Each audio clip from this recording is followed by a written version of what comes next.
Robb Stark stood before the high table in the twins' great hall, the pressing weight of duty knotting his shoulders. Lord Walder Frey sat in his seat as though he were a king upon a throne, ringed by his brood of curious, sharp-eyed offspring. The sour odor of the river permeated the hall, for the walls were damp stones infused with years of flooding. Robb could hear the distant drone of the fork's waters through the thick doors. Meat and onions roasting on spits flavored the air as well, and an undercurrent of dread throbbed with each breath the young wolf took. He was not alone, of course. Catelyn Stark stood at his side, her posture poised and regal. Her red hair, streaked with hints of gray, fell around her shoulders. She held herself together like steel hammered in Winterfell's forges, ready for whatever affront might come. Robb knew he owed her everything. If she had not negotiated with Walder Frey in the first place, the entire march south might have ended in disaster long before.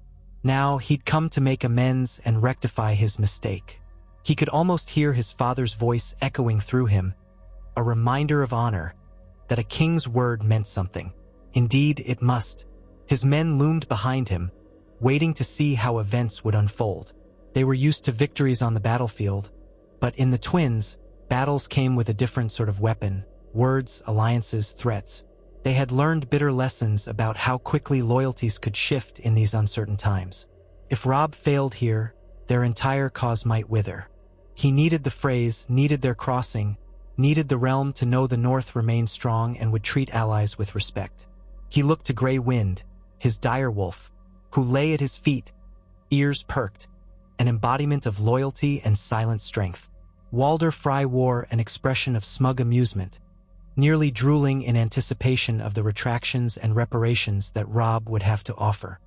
His watery eyes flicked toward Catelyn, then to Robb, then back to the gathered host of Stark men. He loved an audience, feeding on the tension that accompanied him like a foul wind. Some of his children hovered at his elbow, whispering in his ear. Walder ignored them just as often as he snapped at them. All were accustomed to it by now. "Well?" he barked, tapping his hand on the table. "Speak, boy. Tell us why you've come." "No, I'll tell you. You've come to bend the knee after squandering my daughter's hand on some foreign baggage from the west or wherever the hell it was. Or do you have some other grand apology prepared?"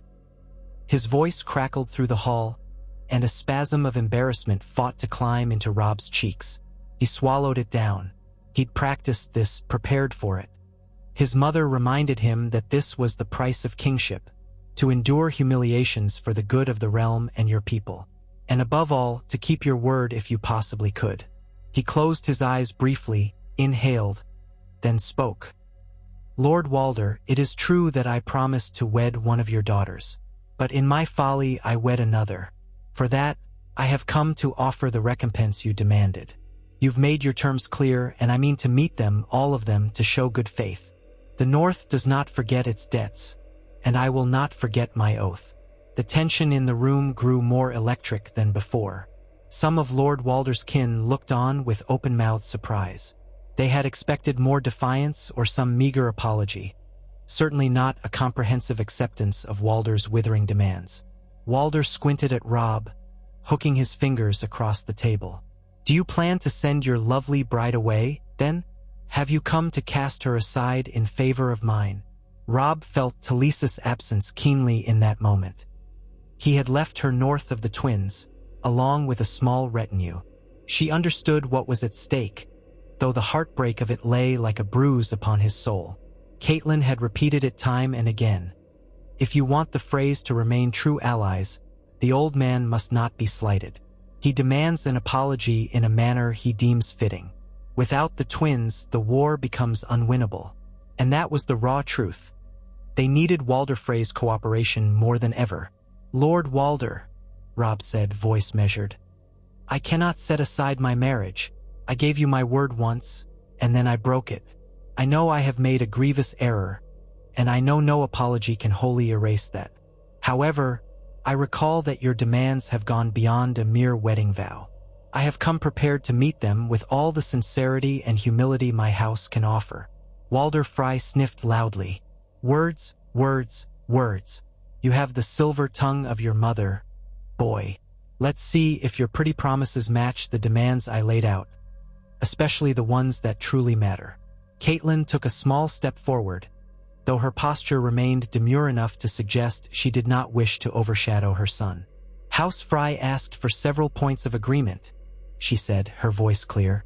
"Among them, that Lord Edmure Tully be wed to Rosalind Frey in place of the broken betrothal to a Frey daughter for Robb, that a son or daughter of the North fosters at the twins, that Lord Robb make certain concessions regarding trade across the neck, having fees and ensuring protection for Frey convoys, and, of course, that the crown in the north, if Lord Walder will accept it, recognize House Frey as paramount among the lords of the Trident, second only to the Tullys in official rank."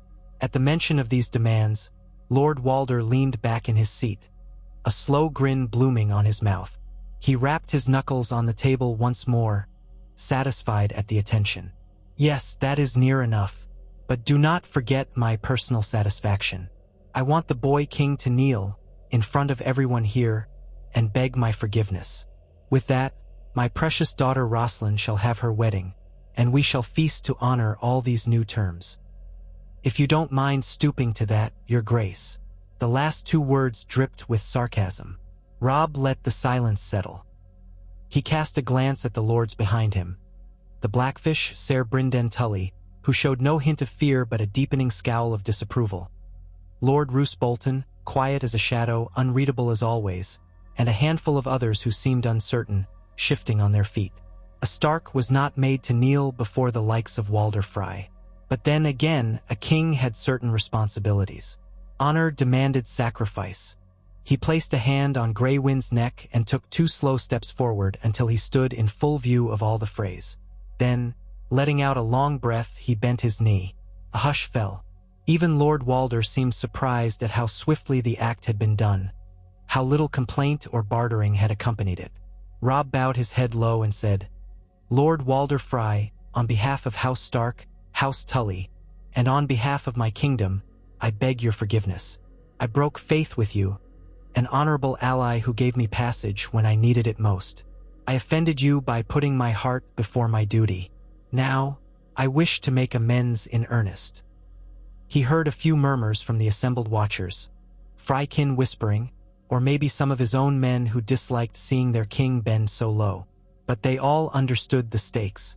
He held the position for several heartbeats, then rose slowly, eyes steady upon the Lord of the Crossing. Walder Frey huffed, blinking in something akin to delight. He had conquered a king with words. The old man's triumph radiated through him as if he'd just won the war by capturing his foe on the battlefield. "Yes, well," Walder said, clearing his throat. "Stand up, boy. Very well, then. If that is your apology, I accept." He let out a wheezy laugh. "My lord has chosen to be gracious this day, but see that you keep your word now, or I'll not be so kind next time." Robb exhaled softly, the tension in his shoulders releasing. He rose to his full height. "I will not disappoint you again, my lord." Lord Walder cast his gaze around the hall, then snapped his fingers at one of his brood. A tall, angular young man, one of his many grandsons, stepped forward and unfurled a piece of parchment. In a nasal voice, the grandson read out the enumerated list of demands once more, ensuring all were aware of each term. When it came to the wedding between Edmure and Rosalind, Edmure looked resigned, though not unwilling. In truth, Rosalind was one of the gentler Freys, said to be sweet-tempered and kind. Edmure could do far worse. When the enumerations were done, Walder signaled for quills and ink. Robb, Catelyn, Edmure, and Brynden Tully each placed their signatures, as did Walder himself and several of his heirs who stood as witnesses. The moment the quills touched the parchment for the final flourish, a great sigh of relief seemed to course through the watchers. The hall felt less suffocating. The ghost of betrayal that had hovered over them was, if not dispelled, at least made to recede. At that, Walder rapped his bony fingers on the table again. "A wedding, then, in 3 days' time. My dear Rosalind will marry the Lord of Riverrun. And after the bedding and the feasting, we shall see how well our alliance holds. My lords, you will feast with us, of course." Let it be known throughout the realm that House Stark has returned to the fold in the rightful manner. A wave of uneasy but polite cheer rippled through the hall. A wedding. Robb tried to summon some measure of genuine relief. He wanted this to succeed, for his family, for the men who had shed blood for him, for all those counting on House Stark to bring the realm to peace. And if it meant swallowing every ounce of pride, so be it. On the second evening, after some hours of restless negotiations and small talk, Robb found himself in a side chamber with Catelyn, Edmure, Brynden, Roose Bolton, and a handful of other lords. They took seats in a circle around a small brazier that glowed red in the gloom. The walls were hung with threadbare tapestries of gray and blue, the colors of House Frey, but battered by time and musty with the smell of the river. Edmure was the first to speak. "It seems cordial so far, but I don't trust this to last."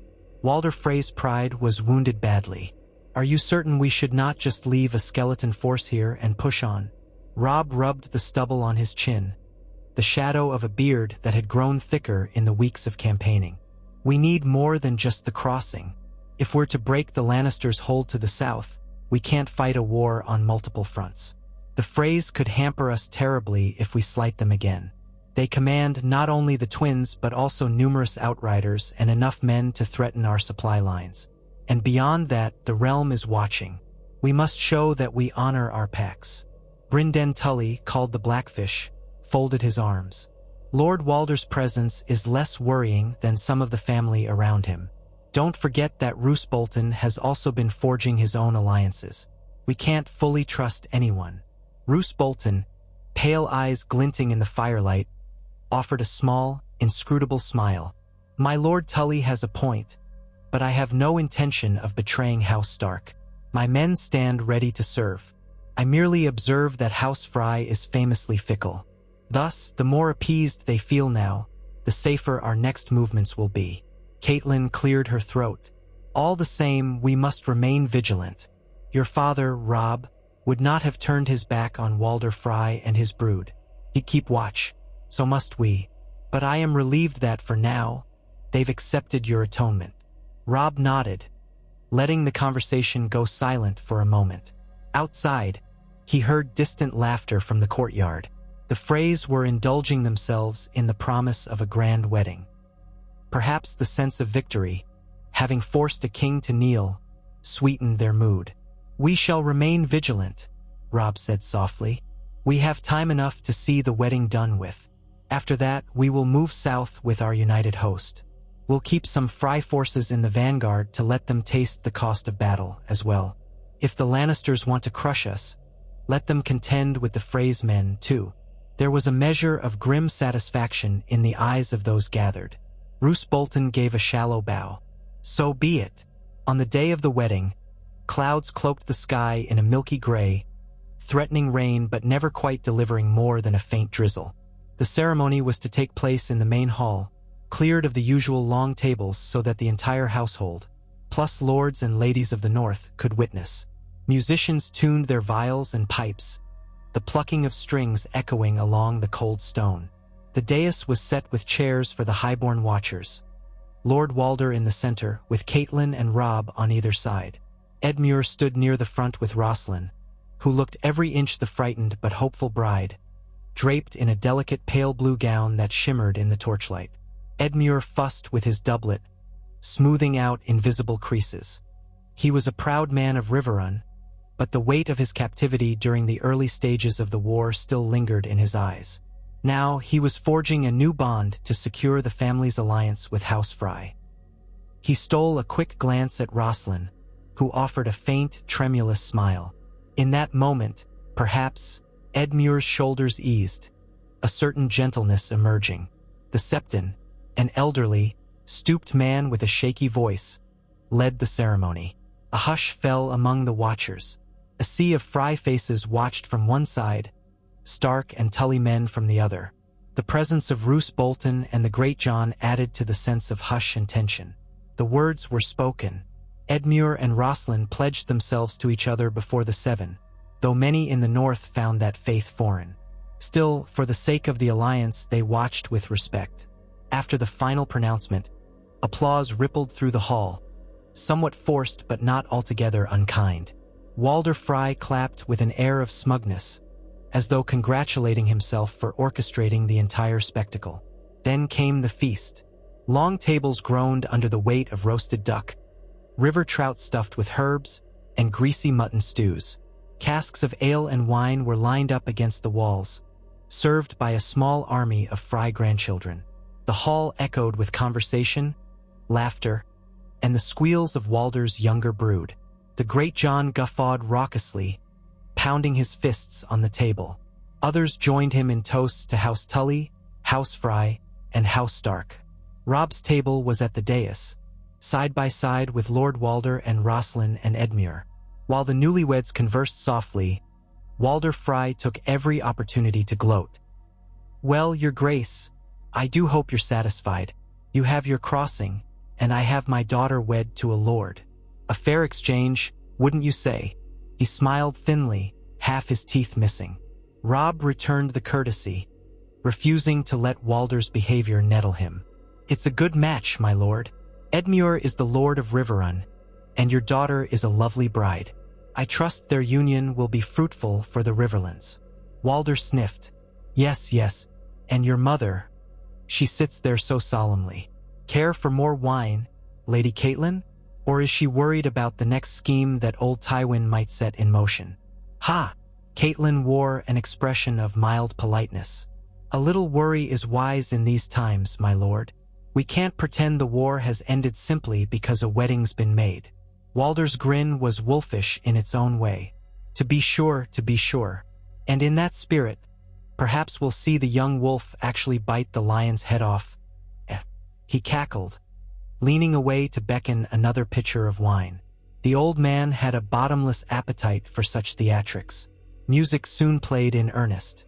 The minstrels launched into lively tunes that set pairs dancing in the cleared space near the dais. Robb found himself forced to dance with one of Walder's granddaughters at least twice, a homely but well-meaning girl who blushed bright as a berry. He forced a smile, performing the steps without real enjoyment, but doing his best to be courteous. Each time, he saw Walder's smug face looming at the edge of his vision, devouring the sight of the king in the north humbling himself in that manner. Yet the night rolled on without disruption or alarm. The dreaded sense of betrayal that Catelyn had warned about did not emerge. The Freys seemed content, proud, even, and when, at last, the bedding ceremony arrived, the rowdy hoots and playful shrieks surrounded Edmure and Rosslyn. They were carried off to the bridal chamber amid ribald jokes. If there was a tension in the air, it had dulled beneath the haze of wine and triumphant music. In a corner of the hall, Robb finally managed a quiet moment. Roose Bolton approached, calm as a reflection in a mirror. "Your Grace, this alliance seems to have gone without mishap." Robb nodded. "Let's hope it stays that way. I have no desire for more bloodshed within our own allies' halls." Bolton's lips twitched into a faint line that might have been a smile. "Indeed, the realm is fracturing, and if we fail to unify the Trident, the Lannisters will pick us apart." They said little more, but Robb felt the caution in Roose's presence. The man was unassuming, a great strategist, but never one to be trusted blindly. Eddard Stark had taught Robb enough. Keep your eyes open, your mind clear, and your enemies or uncertain friends even closer. For now, the feast continued with no sign of betrayal. Grey wind, tied outside for the duration of the festivities, occasionally let out a low, discontented growl, but no alarm followed. Robb allowed himself a measured relief. After the wedding, as dawn broke, the halls of the twins were quieter, the floor sticky with spilled ale, and the remnants of platters still being cleared. Servants bustled about, removing candelabras and tablecloths. The newlyweds were in their chambers, presumably resting after the long night.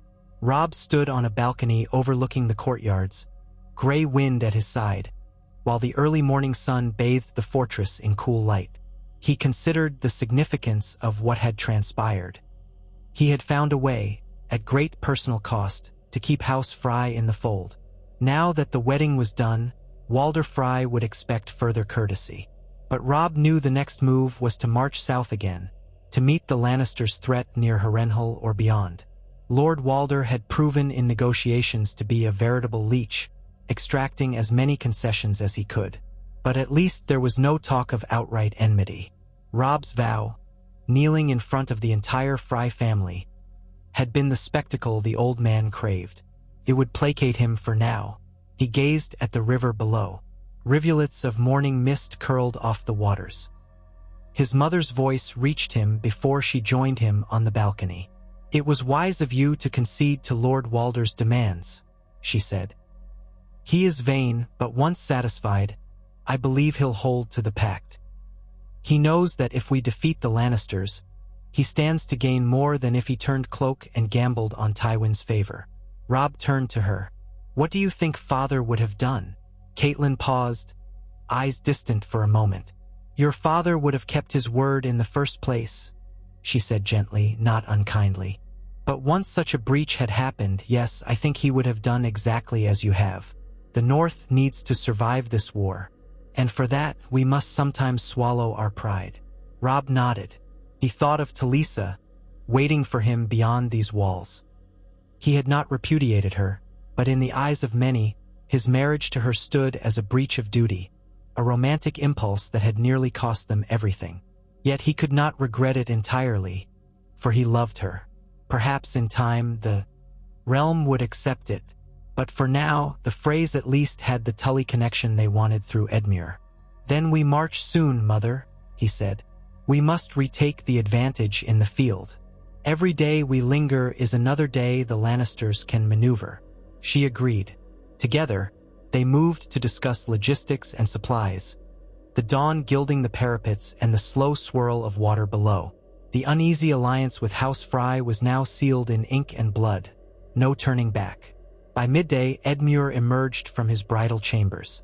Rosalind clung to his arm, eyes downcast, cheeks flushed. Edmure looked tired but wore a small, genuine smile. In the Great Solar, they joined Robb, Catelyn, Walder Frey, and a handful of others to finalize the departure plans. It was decided that the main body of the northern host would break camp the next morning. Edmure and Rosalind would ride out 2 days later, once the bride had time to gather her effects. A garrison of Frey men would join Robb's forces on the march south. There was, however, one last detail left to be resolved. Walder Frey demanded a Stark ward, or at least some bridging measure that would ensure the families were bound beyond just the Tully match. Walder wanted a child of the Starks to foster at the twins, a sign of trust. But given that Arya and Sansa were absent, with Sansa believed captive in King's Landing and Arya missing, that left only Rickon or Bran, though the latter was also missing, presumed somewhere near Winterfell or perhaps even beyond. Rickon was too young, hidden away for his own safety. The matter was complicated. "This was part of our terms, boy," Walder reminded Robb bluntly. "Where is that ward I demanded? Not that I need another child running around, but it cements things, yes? I want that. Don't try to wriggle free." Robb hesitated, exchanging glances with Catelyn. "My lord, my 2 sisters are absent, as you know. My brothers are missing, Bran and Rickon. I fear I cannot produce them for fostering." He paused, then added, "But if it would please you, perhaps we can name another of our close kin as a ward. My cousin, perhaps? One of Lord Bolton's relatives? If we find Arya, we would send her." Walder cut him off with a snort. "Arya, yes, another slip of a girl. Very well. If you cannot produce the child now, I want another guarantee. If your sister truly remains lost, you will ensure a fostering is arranged for some other scion from the Tully line, or a kinsman from the Stark side, whichever child you can muster. Blood of your house, or it means naught." Roose Bolton's expression remained motionless. Edmure frowned. "My lord, we already have an alliance. Do you truly need a hostage? Hasn't Rosalind's wedding to me sufficed?" Walder glared at Edmure, unimpressed. "This is about the Starks and me, Tully. You just happen to be the man wedded to my daughter to keep one promise. But the ward is for the other. Enough of your whining." Robb offered a stiff nod. "Very well, Lord Walder. You have my pledge. When we find my sister Arya, or if we find my brothers alive and well, we will send one to foster at the twins. Until then, I can only offer you another arrangement. A solemn oath that if no child of House Stark or Tully can be placed in your care, we will see you compensated otherwise." Walder grumbled, but eventually accepted. There was little else to do. The war had scattered the Starks. In truth, Robb felt relief that Walder did not press further for Rickon, for that would force a conflict. The boy was hidden away in some northern keep. He would not hand him over, no matter the cost. The rest of the day passed in a flurry of preparation. Men packed tents, wagons rattled, horses were fed and watered. The Frey's newly minted allies mustered their cavalry. A substantial force, though not as disciplined as Robb would prefer.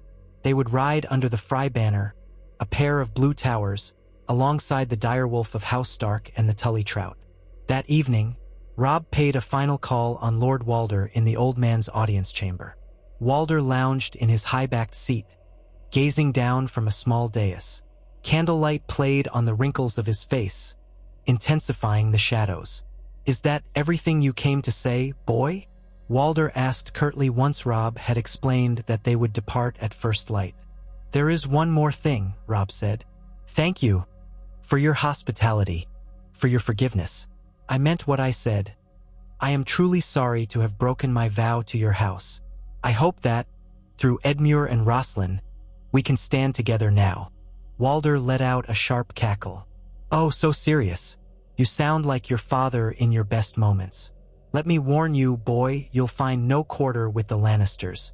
They'll not forgive your missteps as easily as I have. This realm's a pit of vipers. Watch your back and keep your men close. If you live through this war and hold that crown, perhaps I'll be proud to say I took your kneeling vow." Robb inclined his head. "We shall see how the war ends." Walder waved him away.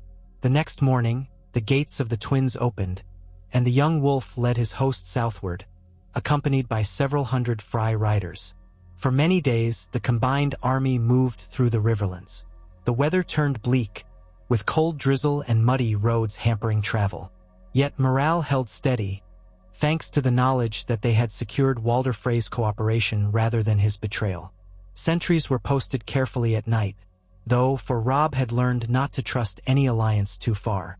Throughout the journey, Robb spent time conferring with his mother and Brynden Tully on strategy. If they pressed on Harrenhal, they might capture the fortress. Rumor said that Tywin Lannister and the main Lannister force had vacated it, heading west to meet Stannis or to defend King's Landing. Another possibility was to march on the Golden Tooth or even attempt to take the fight deeper into the Westerlands. Amidst these discussions, Walder Frey's cavalry commander, Ser Ryman Frey, one of Walder's older sons, grew increasingly overbearing. Ser Ryman was a brute of a man with little subtlety. He boasted about how the Freys were the true power of the Riverlands, that the Tullys were a spent force, that the Freys would soon overshadow them. At times, Robb bristled at the man's arrogance, but he held his tongue. The alliance was too fresh, too delicate to fracture over petty insults. In the evenings, the men gathered around campfires, telling stories or playing at dice. Sometimes, the Frey contingent mingled well, sharing bread and ale with the Northerners. Other times, scuffles broke out over gambling debts or crude jests. Yet no deadly fights erupted, and the tension remained manageable. Robb took these days to visit with Talisa, who had been traveling with the healers. She too sensed the shift. No longer did the men scowl at her so openly, for they had a bigger concern now: the war. The Freys, while not friendly, at least left her alone for fear of angering their new king again. She and Robb shared what time they could, though he sensed a lingering strain in her eyes. She knew how precarious all of this was. Late one evening, near the ruins of a small holdfast they had chosen as a campsite, Robb and Talisa stole away for a brief walk along the banks of the Trident's tributary. The moonlight shimmered on the water, and the chilly wind carried the scent of wet earth. Robb took her hand gently, and for a moment, they seemed just a pair of young lovers free from the burden of crowns and war. "They say the marriage of Edmure and Roslin was a final step to soothe Lord Frey's anger," Talisa said softly. "But does that truly put an end to it?" Robb shook his head. "I can't say it puts an end to anything, but at least it delays any betrayal. Walder Frey has got what he wanted.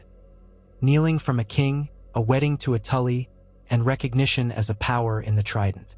For now, that should keep him compliant. Talisa gave a small, sad nod.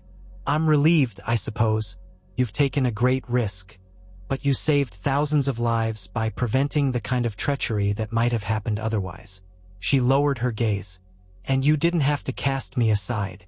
Robb exhaled. I never would, he said firmly. Not even to save a war.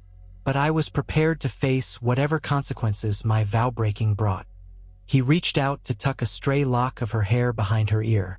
We'll make it through, Talisa. Once we've dealt with the Lannisters. The unspoken conclusion hung in the air. If we survive. She squeezed his hand. The wind whispered through the reeds along the riverbank. They watched the moonlight ripple on the water until the cold drove them back to camp.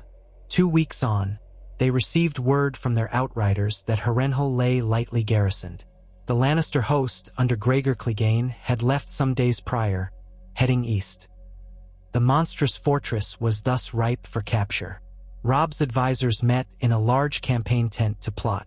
The Blackfish advocated immediate seizure. Harrenhal is a strategic location in the Riverlands.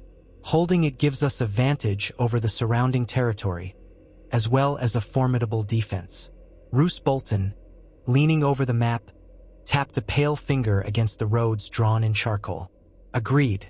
If Gregor Clegane has moved on, we can retake Harrenhal without heavy loss. Then we can decide whether to fortify it or press on. Ser Ryman Frey chimed in with a sneer. Yes, best we hurry before some other band of brigands claims it. The Freys will do well as part of the vanguard. My men will scale the walls first. I'll show you all how a proper assault is done. Robb eyed him warily. There may be no need for a difficult assault if the garrison is as weak as we hear.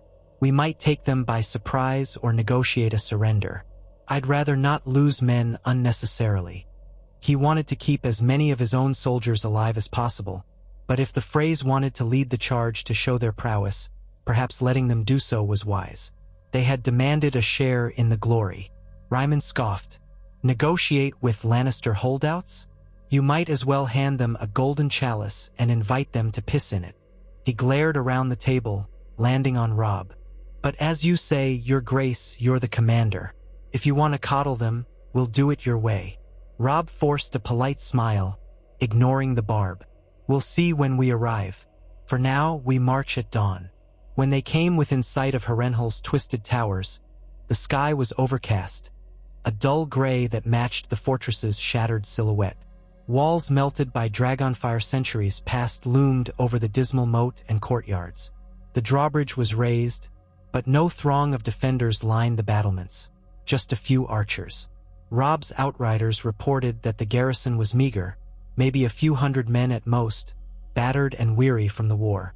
Rumor suggested that Tywin had taken the majority of the force south to the Blackwater months ago, and that Gregor's men used Harrenhal only as a temporary base for raids. Robb arrayed his forces around Harrenhal's perimeter, sending heralds to call for the fortress's surrender. After an hour of tense waiting, a ragged band of soldiers emerged, carrying a white flag. Their captain stumbled forward, helmet in hand, and knelt in the mud. Your Grace, we yield Harrenhal to you, he said, voice trembling. We've had no supplies from Lord Tywin in weeks. Our men are starved. We beg mercy. Robb, flanked by Catelyn and Brynden Tully, regarded them carefully. Lay down your arms and you'll be spared. Gather in the outer courtyard. We'll see you fed and questioned. Any attempt at deceit or sabotage will be punished. The soldiers nodded fervently. Soon, Harrenhal was under Stark control. The Frey cavalry thundered in, Ryman Frey at the forefront, hooting and hollering as though they'd seized the fortress by force of arms. Robb allowed them their victory shouts. The outer gates and halls were checked. A few scuffles broke out with pockets of men too desperate to trust the new arrivals. But within hours, the garrison was subdued. Not a single major fight took place. As evening approached, Robb and his officers entered the main hall of Harrenhal, a vast chamber with a high, blackened ceiling. The echoes of their footsteps reverberated. Gray wind padded alongside Robb, sniffing at the shadows. They found the place empty except for scattered benches and old tapestries half-eaten by moths. There, they decided to establish a temporary seat. Ryman Frey prowled the hall, tapping his sword against the stone floor as though searching for ghosts. Roose Bolton's expression remained inscrutable, while the Blackfish methodically ordered men to set up guard posts and barricade the side gates. Catelyn explored the upper levels, weaving through corridors still haunted by the atrocities that had taken place under the Lannisters' watch. Cells used for torturing prisoners were found, dark with dried bloodstains. She emerged pale-faced, shaking her head in horror. Robb placed a hand on her shoulder. "We'll bring justice to those who did this," he murmured. But Harrenhal was theirs, and that was a strategic boon. Within days, the fortress pulsed with the activity of the northern host. Scouts rode out daily, seeking news of Tywin's or Gregor Clegane's whereabouts. Reports trickled in that Joffrey still reigned in King's Landing, but that Stannis had been defeated in a great battle on the Blackwater, leaving the Lannisters stronger than they had been. Meanwhile, the Greyjoys continued to raid the north, sowing chaos from the coasts. The war had become a complex mosaic of shifting alliances and fronts. Robb convened another war council in what had once been Harrenhal's feasting hall. They arranged a table near the dais, using newly acquired maps from captured Lannister officers. Brynden Tully pointed at the routes leading west, toward the Golden Tooth. "If we strike west, we can threaten the Lannister seat in the Westerlands. That might draw Tywin out of King's Landing, or at least force him to respond." Roose Bolton drew a careful breath. "Alternatively, we could push south to attempt a siege of the capital. But that would be a daunting prospect. The city's defenses are formidable, and the Tyrells are allied with the Lannisters now. Their combined forces in the south far outnumber us. We would need more allies." Catelyn leaned forward. "We might look to Riverrun for additional men, or perhaps to the Stormlands. Though with Stannis battered, it's uncertain if he can help us. And the Tyrells will be protecting the capital fiercely." Robb turned to Ser Ryman Frey, who had begun picking at the table with a dagger. "What says House Frey? If we attempt to push into the Westerlands, will you join wholeheartedly?" Ryman snorted. "Aye. My men are itching for real battle, not just starving out a handful of Lannister stragglers. We'll ride wherever you command. But remember, it's our land at stake in the Riverlands. We want the spoils if we succeed." Robb grimaced internally at the unsubtle mention of spoils, but nodded. "We all have a stake in driving the Lannisters back. Then we can talk of spoils." After several hours of debate, they settled on a plan to consolidate their hold on Harrenhal and the surrounding areas, while sending a portion of the army, including Bolton's men and some Freys, west to harass the Lannisters near the Red Fork. Robb would keep the core host at Harrenhal, ready to reinforce as needed. This approach allowed them flexibility without stretching themselves too thin. The immediate threat of a Lannister army sweeping in was low, given the intelligence that Tywin was content to remain near King's Landing, presumably to strengthen the capital's defenses. Days rolled into weeks. The ravages of war remained. Refugees from the surrounding villages came seeking shelter or food, telling tales of burnt farms and stolen livestock. The northern host did what it could, distributing what provisions were left, but that was a meager comfort. Harrenhal's massive kitchens were put to use, though they struggled to feed so many mouths. Meanwhile, Edmure and Rosslyn arrived, bringing a smaller Tully contingent. Robb watched as Edmure tried to settle Rosslyn in the dreaded fortress, offering her what comfort he could. Her eyes were wide with fear whenever she ventured into the charred corridors. But she remained resolute, standing by her new husband. As the days passed, Robb devoted his efforts to forging a more cohesive alliance with the Freys. He made sure Ryman's men were well-fed and had tasks to keep them from becoming idle. He assigned them to patrol duty around Harrenhal, to root out any Lannister loyalists or bandits in the region. Gradually, Ryman's men found a sense of purpose, though Ryman himself grumbled about wanting real battle. This uneasy peace wore on them all. Yet there were no catastrophic feasts or sudden betrayals. Walder Frey's demands, met in full, had defused what could have been the Red Wedding. Instead, the northern cause stood stronger, at least in unity. But the greater question remained.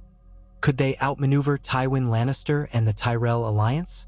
Could Robb Stark truly secure the North's independence now that Stannis' attempt on King's Landing had failed? Catelyn pressed him daily, urging caution, reminding him that an alliance with the Freys could be undone by the slightest misstep. Brynden Tully sometimes glowered, but admitted that he'd rather the Freys on their side than not. Edmure was warming to Rosslyn, who seemed kind enough, but he still disliked how much influence Walder might have on his seat at Riverrun. As for Robb, each new dawn reaffirmed the knowledge that he'd traded some of his pride for the good of the war effort. He saw that in the eyes of his men, a mix of respect and a certain sorrow that it had come to kneeling to a lesser lord.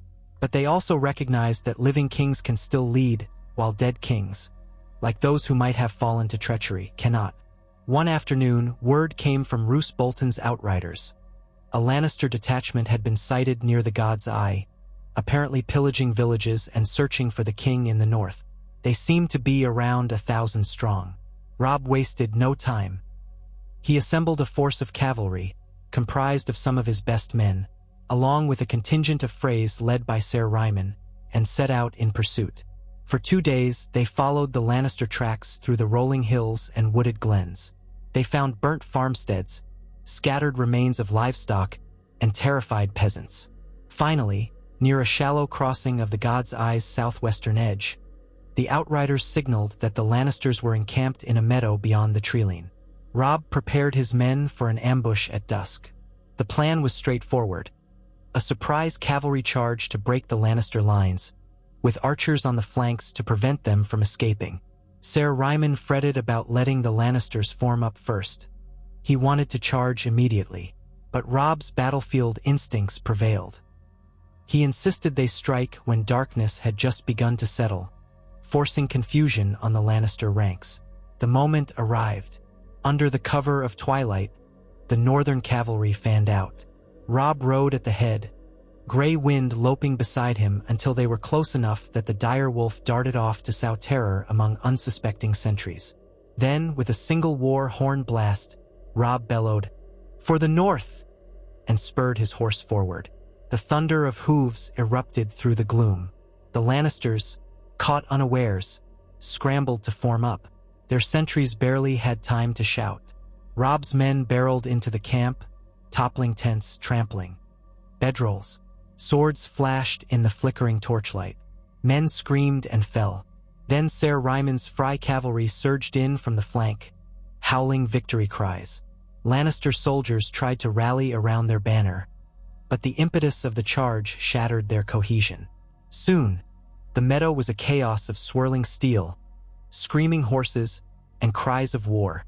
Robb led from the front, cutting down a Lannister man-at-arms who lunged at him with a pike. He guided his horse around a flaming brazier that had been knocked over. In the corner of his vision, he saw a cluster of Lannister men retreating for the treeline. Then a volley of arrows from the northern archers whistled overhead, felling half of them. He heard Ser Ryman laughing wildly, engaged in a brutal clash. Ryman's men hammered at the disorganized Lannister foot soldiers. The rush of adrenaline spurred them on. Soon, the Lannister resistance melted. Some tried to flee, others threw down their arms and begged for mercy. By the time the moon rose high, the field belonged to the North and their Frey allies. The Lannister survivors huddled in a trembling mass, guarded by Stark and Frey men. Bodies littered the grass, shimmering darkly with blood under the moonlight. The stench of iron and smoke filled the air. Robb dismounted, Grey Wind padding up to him, muzzle stained red.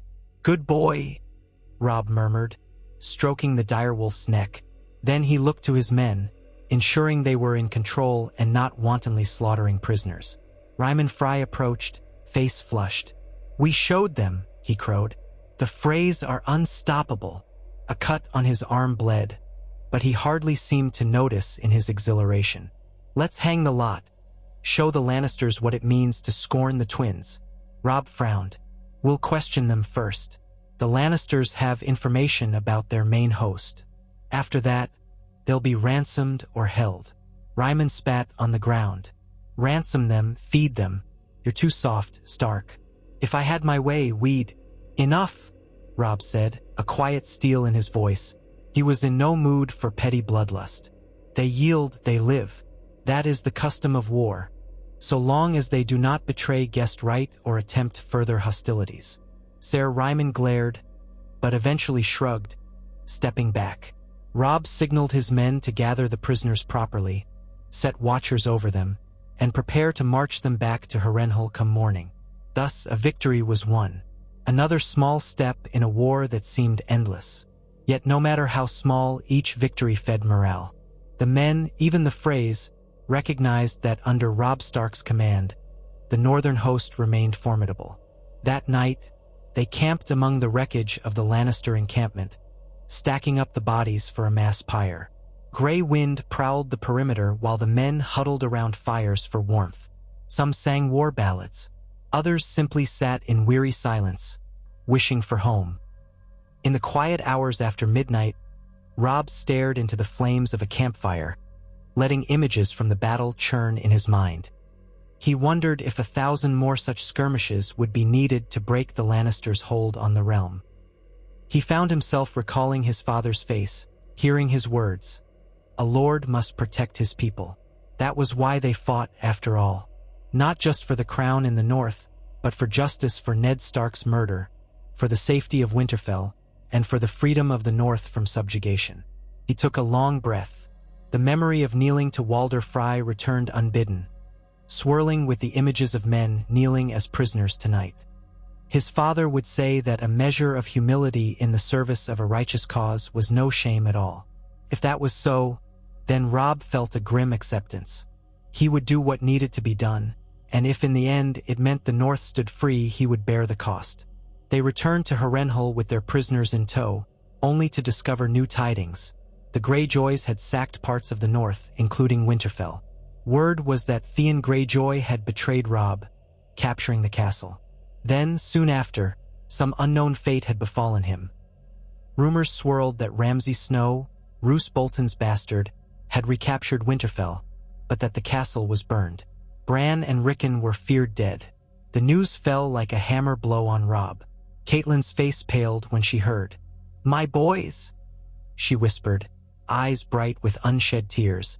Even the Blackfish stood silent. Robb felt the world tilt.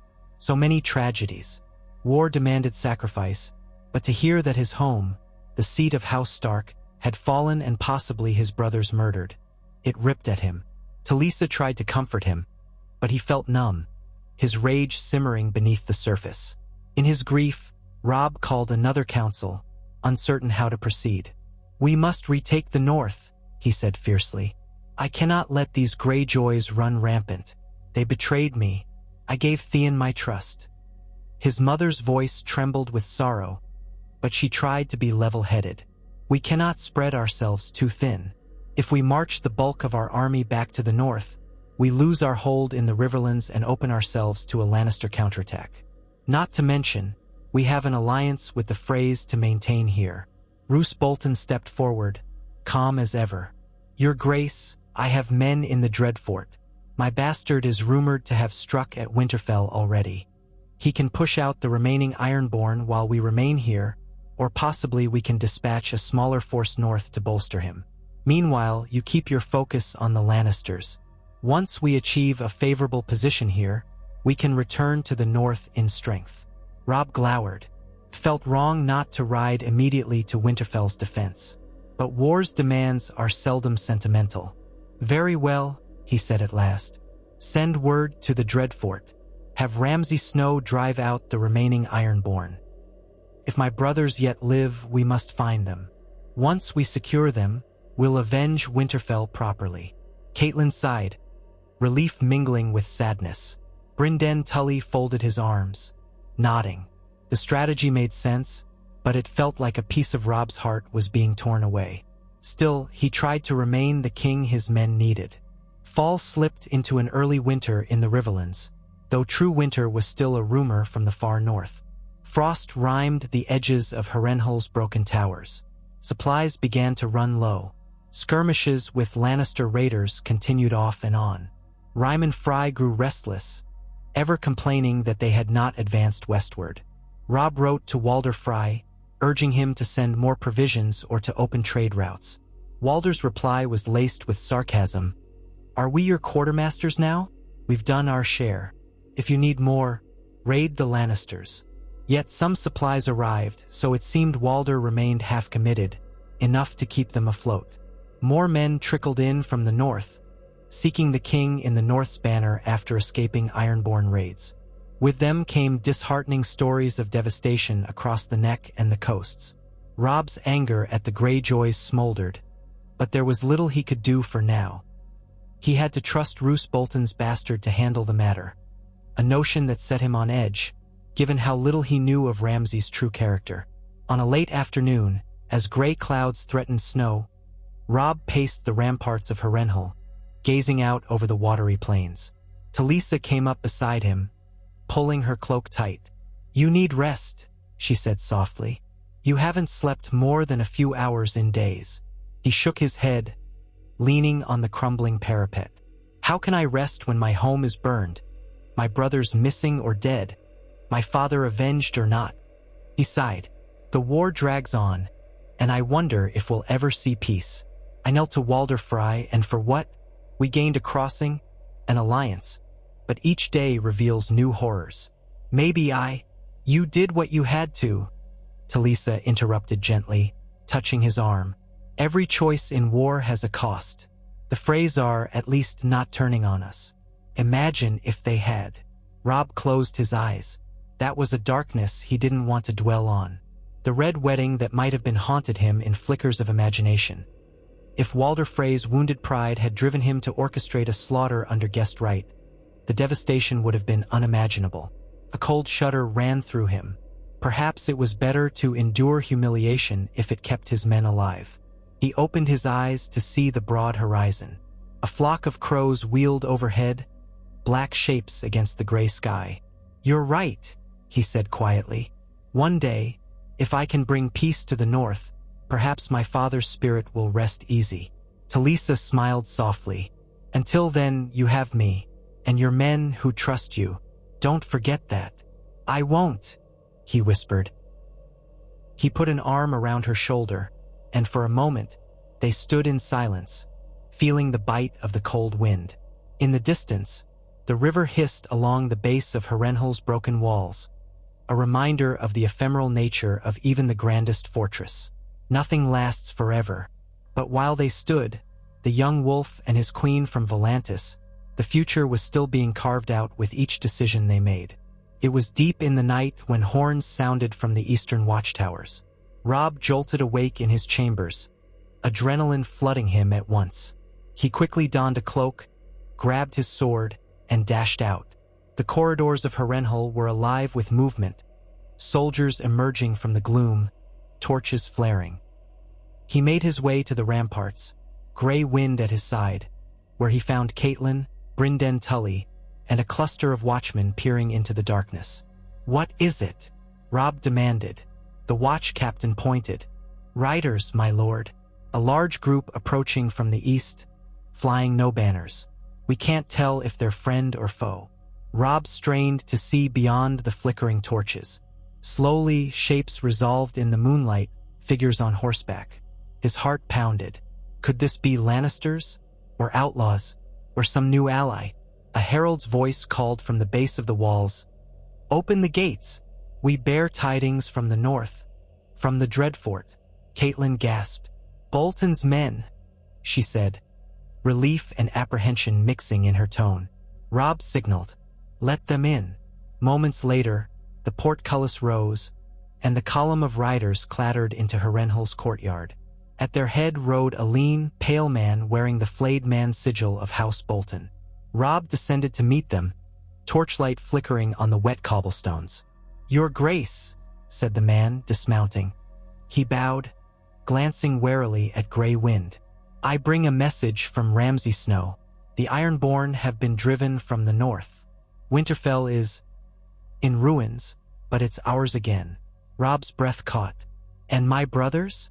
Bran and Rickon Stark? Any word?" The messenger hesitated, swallowing hard. "My lord, we found no sign of them.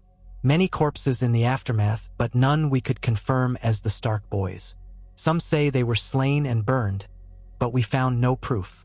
Theon Greyjoy is our captive, though. The bastard of Bolton extracted a confession of sorts, but even that was unclear. We only know the Greyjoy men burnt parts of the castle, but the boys might have escaped." Robb felt relief and dread swirling. Not confirmed dead, not confirmed alive. Where is Theon Greyjoy now? "He's in the Dreadfort dungeons, my lord. Lord Bolton's bastard has him in chains." Robb's jaw clenched. "Then I will see to him eventually." He inhaled, then spoke more gently. "You've done well. Rest. We'll speak more in the morning." The messenger and his men bowed gratefully. Robb turned to his mother, who had come up beside him, pale as chalk. "They might still be alive," he whispered. She clasped his hand. "Yes, we must hold on to that hope." His mind spun with the implications. If Bran and Rickon lived, the North still had rightful heirs beyond himself. That was cause for some measure of hope. But if they were dead, he forced that from his mind, focusing on the faint chance that they had escaped. In the days that followed, the presence of Bolton's men from the north shored up the combined forces at Harrenhal. They brought news of the shifting situation in the north, where pockets of Ironborn still held certain strongholds along the stony shore. Ramsay Snow had gained a fearsome reputation, both among the northern smallfolk and the Ironborn, for his brutality. But the north was, for the moment, free of serious foreign occupation. Meanwhile, word arrived that King's Landing was preparing for a grand wedding. Joffrey Baratheon to Margaery Tyrell. Tywin Lannister's alliance with the Tyrells seemed to tighten. The capital was well defended, flush with Tyrell provisions and gold. Challenging it directly would be a monstrous undertaking. Robb weighed his choices. He could attempt to assault the Westerlands, hoping to lure Tywin away from King's Landing, or he could remain in the Riverlands, consolidate, and hope that some new upheaval would weaken the Lannisters. Some whispered of forging an alliance with the Vale, but Lisa Arryn had closed her gates, refusing to join the war. Others suggested renewed talks with Stannis, but the would-be king in the Narrow Sea was holed up at Dragonstone, weakened by his defeat at the Blackwater. So many dead ends.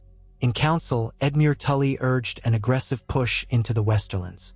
"They burned our fields, ravaged our people. We must strike back. The Lannisters cannot defend all their gold mines and keeps at once. If we take the fight to them, we might force a negotiation or at least hamper their ability to fund Joffrey's war." Brynden Tully supported a measured version of that plan. "We might not conquer the Westerlands outright, but we can harass them, draw Tywin's men away. Meanwhile, we fortify Riverrun and Harrenhal. If they come for us, we can retreat to our strongholds." Catelyn offered caution. "An open offensive could stretch us thin. The Lannisters still command more men than we do, especially with the Tyrell alliance. We should consider other ways. Capturing a valuable hostage, perhaps? Or forging a truce with the Greyjoys to free up men in the north, though that is a bitter thought after all they've done." Robb listened, his face grim. He glanced at Roose Bolton, who waited, silent as usual, until asked. "Lord Bolton," Robb said, "you've fought these men before. What do you advise?" Roose's cold eyes flicked up. "Your Grace, you remain the key to the northern cause. If we risk a large-scale invasion of the Westerlands and fail, we lose everything. A war of attrition might be more prudent. Strike swiftly at outlying Lannister holdings. Burn their supply lines, destroy their storehouses, retreat. They'll chase shadows, while we remain in strong defensive positions. Starve them, force them to overextend. Then, if an opening presents itself, you deliver the killing blow." Robb nodded slowly. "We'll do that, then. Prepare for a campaign of raids. We can't let Tywin grow complacent, but we won't engage in a pitched battle on his terms." Ser Ryman Frey, who had been uncharacteristically quiet, gave a humorless grin. "My men can handle raids. We'll show the Lannisters what it means to be hounded." Robb suppressed a flicker of annoyance at Ryman's thirst for violence, but recognized the utility in it. "Very well. he said. "Gather your best riders and archers. We leave within the week." As the nights grew longer and the winds colder, Robb Stark led a mobile force westward, weaving through the burned fields and battered villages of the Riverlands. The campaign of raids began in earnest. Small Lannister outposts were sacked, supply caravans ambushed. Word reached them that Tywin had grown furious, dispatching forces in attempts to corner the raiders. But Robb's men were adept at evading large-scale confrontation.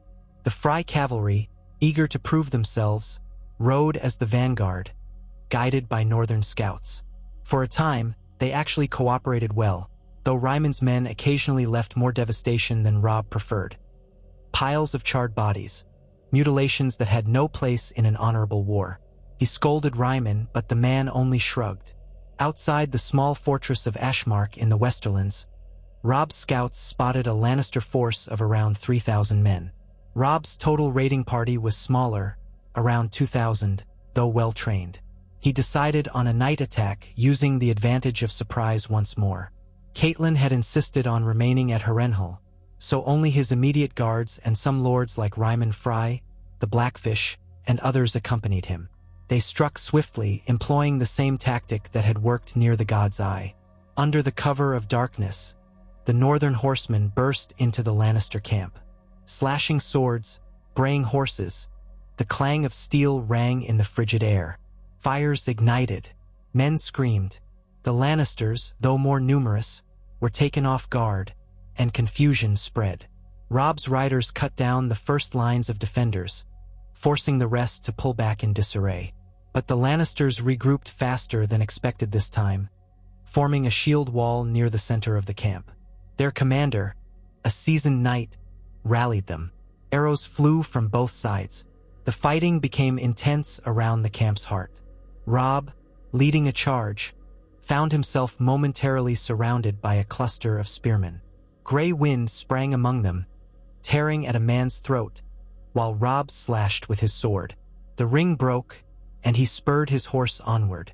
In the dim torchlight, he saw Rymon Frey's cavalry slamming into the Lannister flank, scattering men. The tide turned once more. At last, after a brutal clash, the Lannisters began to break. Some fled into the night, others surrendered. The cost had been heavy, though. Robb surveyed the field at dawn, exhausted, bloody. Bodies lay strewn about, Lannister red mingling with Stark gray and Frey blue. Fires still smoldered. Rymon Frey had taken a wound in the leg but was alive, cursing the pain. The Blackfish nursed a gash on his forehead. Even Grey Wind limped slightly from a cut on his flank. Still, the victory was theirs, and it was another blow to the Lannisters. Yet Robb knew each victory whittled away his own forces as well.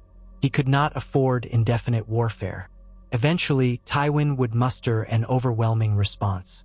A fortnight later, winter's first snows dusted the fields around Harrenhal. Robb had returned to the fortress to regroup, carrying with him the spoils of the raids, wagons of confiscated food, arms, and other supplies. The morale among the men was mixed, buoyed by success, but wary of the unending strain. Meanwhile, the war took other turns elsewhere. The Vale remained aloof, Dorne uninterested, and rumors of tensions in King's Landing after Joffrey's wedding circulated. But no major faction rose to challenge the Lannisters from another angle. They were left to fight Tywin's might essentially alone. In the gloom of Harrenhal's main hall, Robb considered another letter from Walder Frey, delivered by a sullen courier.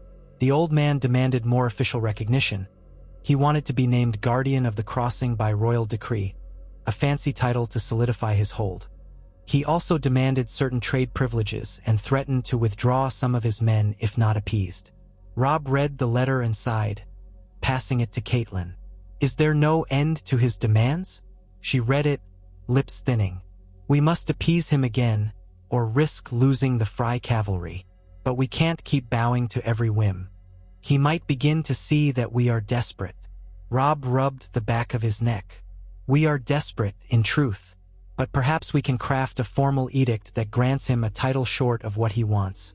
Something that sounds impressive yet doesn't truly undermine You are Tully allies. Brynden Tully snorted. He wants to overshadow Riverrun.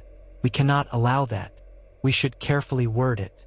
Roose Bolton offered a soft hum. Guardian of the Crossing might be acceptable if we ensure it doesn't come with broad feudal authority. Let it be an empty honor, a courtesy.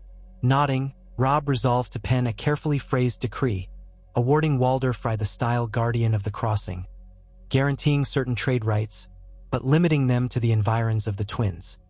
He also decided to dispatch a small gift, a fine sword with silver inlay, seized from a Lannister officer. Maybe that would appease Walder's vanity for a time. Yet as he sealed the letter, Robb felt a pang of frustration. Each step in this war seemed to require some concession, some cunning maneuver or piece of flattery. He missed the clarity of honor that his father embodied. But Ned Stark was gone, and Robb had to play the game to keep the realm from devouring him. Over the next months, a stalemate of sorts developed. Tywin Lannister, secure with the Tyrell alliance, didn't march north in force.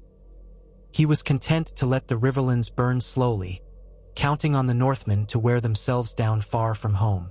Robb and his council recognized this tactic, but without new allies, they could not muster the strength for a decisive blow. Skirmishes continued, supply lines were raided, but no final battle loomed on the horizon. During this time, Walder Frey continued to press for more influence, sending letters that arrived with irritating frequency. Still, he didn't betray the Starks. Edmure and Roslin, living in the precarious comfort of Harrenhal, grew somewhat closer. Rumors suggested Roslin was with child, which might further bind Frey to Tully. Even Ryman Frey's men, though often unruly, stayed loyal enough. It was not an ideal alliance, but it held. And with every passing day, the vision of a red wedding remained only the ghost of what might have been, never manifesting. In the quiet hours, Robb wondered if perhaps, had he never broken his vow, the war might have proceeded differently. Less friction with the Freys, fewer humiliations. But then, he'd never have Talisa. And truth be told, the realm was so mired in chaos that any single decision might not have changed the broader tides. Still, it weighed on him. He stood one day in the courtyard with Talisa, watching archers practice. Snow fell in light flakes, dusting the flagstones. She leaned her head against his shoulder, and for a moment, they were just a young couple in a winter courtyard. "What if the war never ends?" she asked quietly, her breath visible in the chill air. Robb's eyes were distant. "Wars do end in time, either in victory or ruin. I pray it's the former for us." Talisa said nothing, just squeezed his hand. Together, they stood in the swirling snow, uncertain but resolute. In that hush, Robb silently thanked the gods that they had averted the worst treachery of all. Walder Frey's demands, as galling as they were, had been met. In exchange, the Stark cause had been spared the fate of a bloody betrayal at the twins. They lived to fight another day, and in the Game of Thrones, that was often the best one could hope for. Another day to maneuver, another day to protect what they loved, and another day to preserve the fragile hope that, somehow, honor and love might still triumph in the end. Robb Stark could not help but dwell on how different life might be if his father were still alive to counsel him. Perhaps House Stark would never have had to kneel or bargain with Walder Frey. Perhaps none of the present intrigue would threaten to smother them each time they dared to breathe. And yet, whenever that line of thinking tightened around his mind, he forced it away. They were deep in a war, and pondering an alternate life did nothing to preserve the one he struggled to protect. In the old bedchambers of Harrenhal, the wind found ways to whistle through cracks in the walls, tugging at the ragged curtains. At one time, these rooms had offered luxurious comfort, fit for lords. Now, the once rich draperies were streaked with soot, the once polished floors scuffed and dingy. A broad hearth stood at the north wall. Talisa knelt beside it, stirring the embers with a poker until fresh flames caught. The light glanced off her high cheekbones, her eyes reflecting a quiet resolve. Robb watched her, the sense of restlessness in him growing. "I'm going down to the yard," he said at last. "The men should be drilling. I need to see how they fare with the winter conditions." She smiled, setting the poker aside. "Don't stay out too long. The snow's falling heavier now." He nodded, The tension in him rarely ceased these days. Only sometimes, deep in the middle of the night when he had her beside him, her voice coaxing him to set aside the burdens of kingship, did he manage a few hours of unbroken sleep. But the respite never lasted. Come dawn, it was always the same. War councils, supply shortages, messenger ravens bearing more tidings, each one complicating an already impossible game. Pulling on a heavy cloak, he strode out of the chamber. The corridor was dark and drafty. At intervals, torches burned in brackets, their light rippling across the cold stone. Gray wind padded at his side, the direwolf's nails clicking faintly. Along the way, a guard bowed stiffly, acknowledging his sovereign. Robb made quick time descending the twisting staircases until he emerged in the lower courtyard, where the swirl of new-fallen snow glimmered in the torchlit gloom. Harrenhal was too large a fortress by half, with enormous courtyards that could have quartered thousands. Now they held only a fraction of that number. A cluster of Stark men and Frey men had gathered, practicing with swords and spears beneath the drifting flakes. Torches stuck in iron stands outlined a patch of open ground. Each time a blade struck a wooden post or an opponent's shield, the clash echoed off the blackened walls. As Robb approached, the men straightened. One or two even let out a ragged cheer of the king in the north, but the rest simply stood at attention, uncertain. Ever since those negotiations with Walder Frey, Robb's relationship with the rank-and-file had taken on a complex dimension. He remained their war leader, the son of Ned Stark, the boy who'd become a king. But older, grizzled soldiers sometimes looked at him with guarded eyes, as though recalling the memory of seeing him kneel to that bitter old man at the Twins, as if it chipped away at their illusions of northern independence. Yet none of them voiced this outright. He had won battles. He was still their liege lord, crowned with the blessing of the North. He chose to ignore any flicker of doubt he sensed. Stepping forward, he surveyed the group. Men's breaths puffed in the cold. In the torchlight, it looked like an assembly of dragons snorting plumes of smoke. Their boots crunched in the new snow. A few Frey riders stood aside, adjusting stirrups and reins. Ser Ryman Frey, nursing a scar on his leg from their last raid, leaned against a post, his mouth set in a sullen line. He looked bored, but that was not unusual. "Continue," Robb said. His voice carried a certain calm authority. "I want to see your shield formations." One of his captains barked orders, and the men formed up in ranks. Robb walked along, inspecting their posture, their readiness, the dull gleam of their ringmail. Occasionally he corrected a stance or pointed out that a soldier's spear was off-angle. That was Ned Stark's influence, to lead not with aloofness, but with direct guidance when needed. He tried to channel those lessons now, especially when men from different houses, Stark and Frey, trained side by side, occasionally bristling at each other. With a nod of approval, Robb gave them leave to continue their drill. The men resumed, clashing spear and shield, stamping in the snowy courtyard. Ryman Frey watched from the sidelines, arms folded. Eventually, Robb drew near him. The older man dipped his head perfunctorily. He had never hidden his contempt for a king he deemed untested or too soft in matters of war. But to Robb's mild surprise, Ryman's first words were not an insult.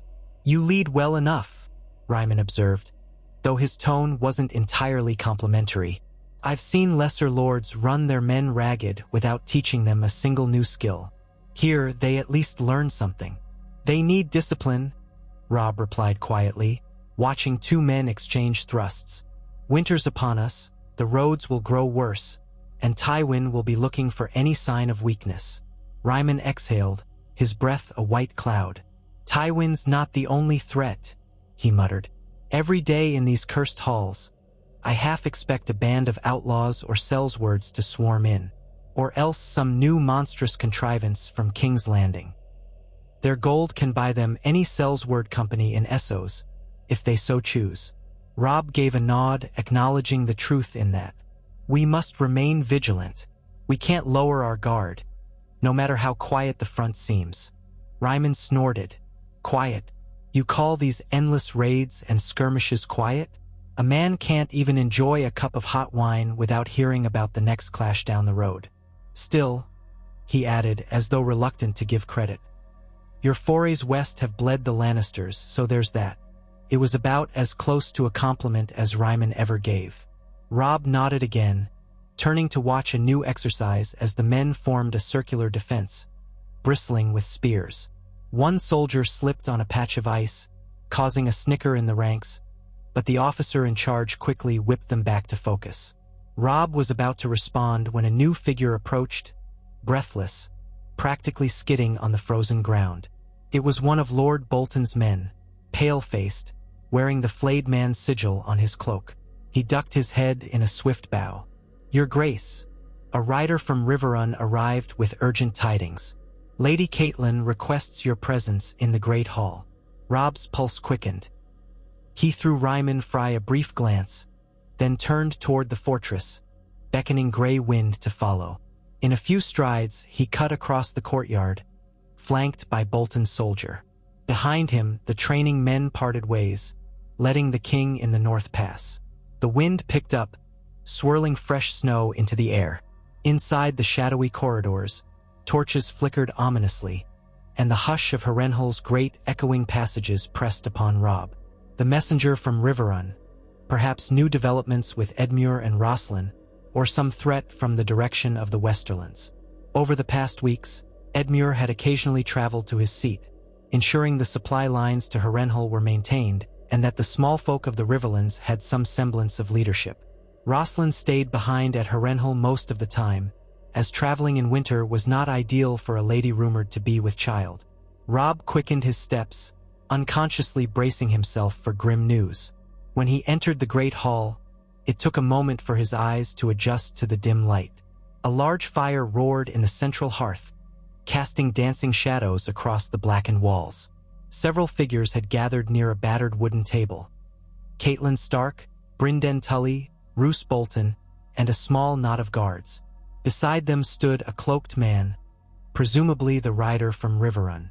The man's boots and cloak were stained with slush, indicating a hard ride through rough conditions. Catelyn stepped forward at once, relief and worry mingling in her gaze. Robb, thank the gods you've come quickly. He inclined his head in greeting, then glanced at the messenger. You bring news from Edmure? The man looked exhausted, sweat beading at his temples despite the cold. Aye, your grace. Lord Edmure bade me ride here with haste. There's word that Tywin Lannister has dispatched a significant force west of Riverrun, possibly to test our lines. They're not marching on the castle yet, but they're raiding the countryside. Lord Edmure fears they might be massing for a larger assault come spring. Brynden Tully, sometimes called the Blackfish, gave a short nod. I suspected as much. Tywin wants to starve us or push us out. It seems he's testing each approach to Riverrun. Robb thought about the strategic picture. Harrenhal remained a central foothold for them, but Riverrun had to be protected at all costs, for it was the Tully seat and the heart of the Riverlands. Without it, they lost a major supply route. Edmure, proud though he was, could not repel a huge Lannister army alone if the fortress was to be fully besieged, especially if winter's snows slowed reinforcements from Harrenhal. Catelyn looked pained. We cannot allow Tywin to encircle Riverrun. If that fortress falls, the Riverlands are lost to us. They'll push us back to Harrenhal or beyond, and we'll be stuck on the defensive for the rest of this war. Brynden rapped his knuckles on the table. We could send reinforcements directly to Riverrun, fortify the countryside, build watchtowers along the Red Fork and the Tumblestone. But that might expose Harrenhal to a sudden attack if Tywin changes course. Roose Bolton's voice, ever calm, slipped into the conversation. The question is how large a force Tywin is truly committing. He may be feinting, hoping we'll split our army in half and leave ourselves weaker. Our scouts reported no massive Lannister host on the move, only these raiding parties. But Tywin is cunning. If we move rashly, we might fall into a trap. Robb let out a slow breath. The old frustration welled within him. No matter the direction he turned, Tywin Lannister seemed to appear on the horizon, weaving cunning strategies. We can't ignore Riverrun, trap or not, Robb said. We'll plan a measured response. A force large enough to defend the area, but not so large as to leave Harrenhal empty. I'll lead it myself if necessary. Caitlyn's expression flickered with worry. Shouldn't you remain here? Harrenhal is at the center of our campaign. If you ride to Riverrun, we risk dividing command. But Brynden Tully shook his head. A portion of the men will follow Robb wherever he goes. He's the king in the north, and your presence could rally the river lords. Some remain unsure whether to continue resisting or make a separate peace. The news of your leadership might stiffen their resolve. Roose Bolton gave a small shrug. As you say, though, you might also consider sending a commander you trust and staying here to coordinate. I myself am prepared to lead a reinforcement if that is your will. After all, I have some experience in the field with unpredictably sized Lannister forces. Robb glanced at him. Bolton was a capable strategist, but there was a part of Robb, an inner voice grown sharper with the weight of war, that no longer felt entirely at ease with placing such a crucial job into Bolton's hands alone. Though Bolton had done nothing outwardly disloyal so far, the man's quiet reserve and the cruelty of his bastard son in the north troubled him. Robb resolved that if a major movement was required, he would be the one to direct it. He owed Riverrun that much loyalty, not to mention his uncle, who'd risked so much already. He turned to the messenger. Tell me more about the size of the Lannister parties you've seen. The man paused, blinking in the firelight. They've been described as perhaps 3,000 strong in total, split into smaller raiding bands of a few hundred each. They target outlying villages, burn them, then retreat. Lord Edmure's outriders have skirmished with them, but they slip away into the hills. He fears they might be drawing our forces out, whittling us down bit by bit. Robb exchanged a look with Brynden Tully. The Blackfish nodded, frowning. A typical Lannister tactic. They're good at war in the Westerlands, especially near the river borders. They know the land, or they have guides, or both. Robb considered the possibilities. We'll send 1,000 men to Riverrun for immediate reinforcement. The ground is still passable, though the snows are coming thicker. I'll depart with them in 2 days' time.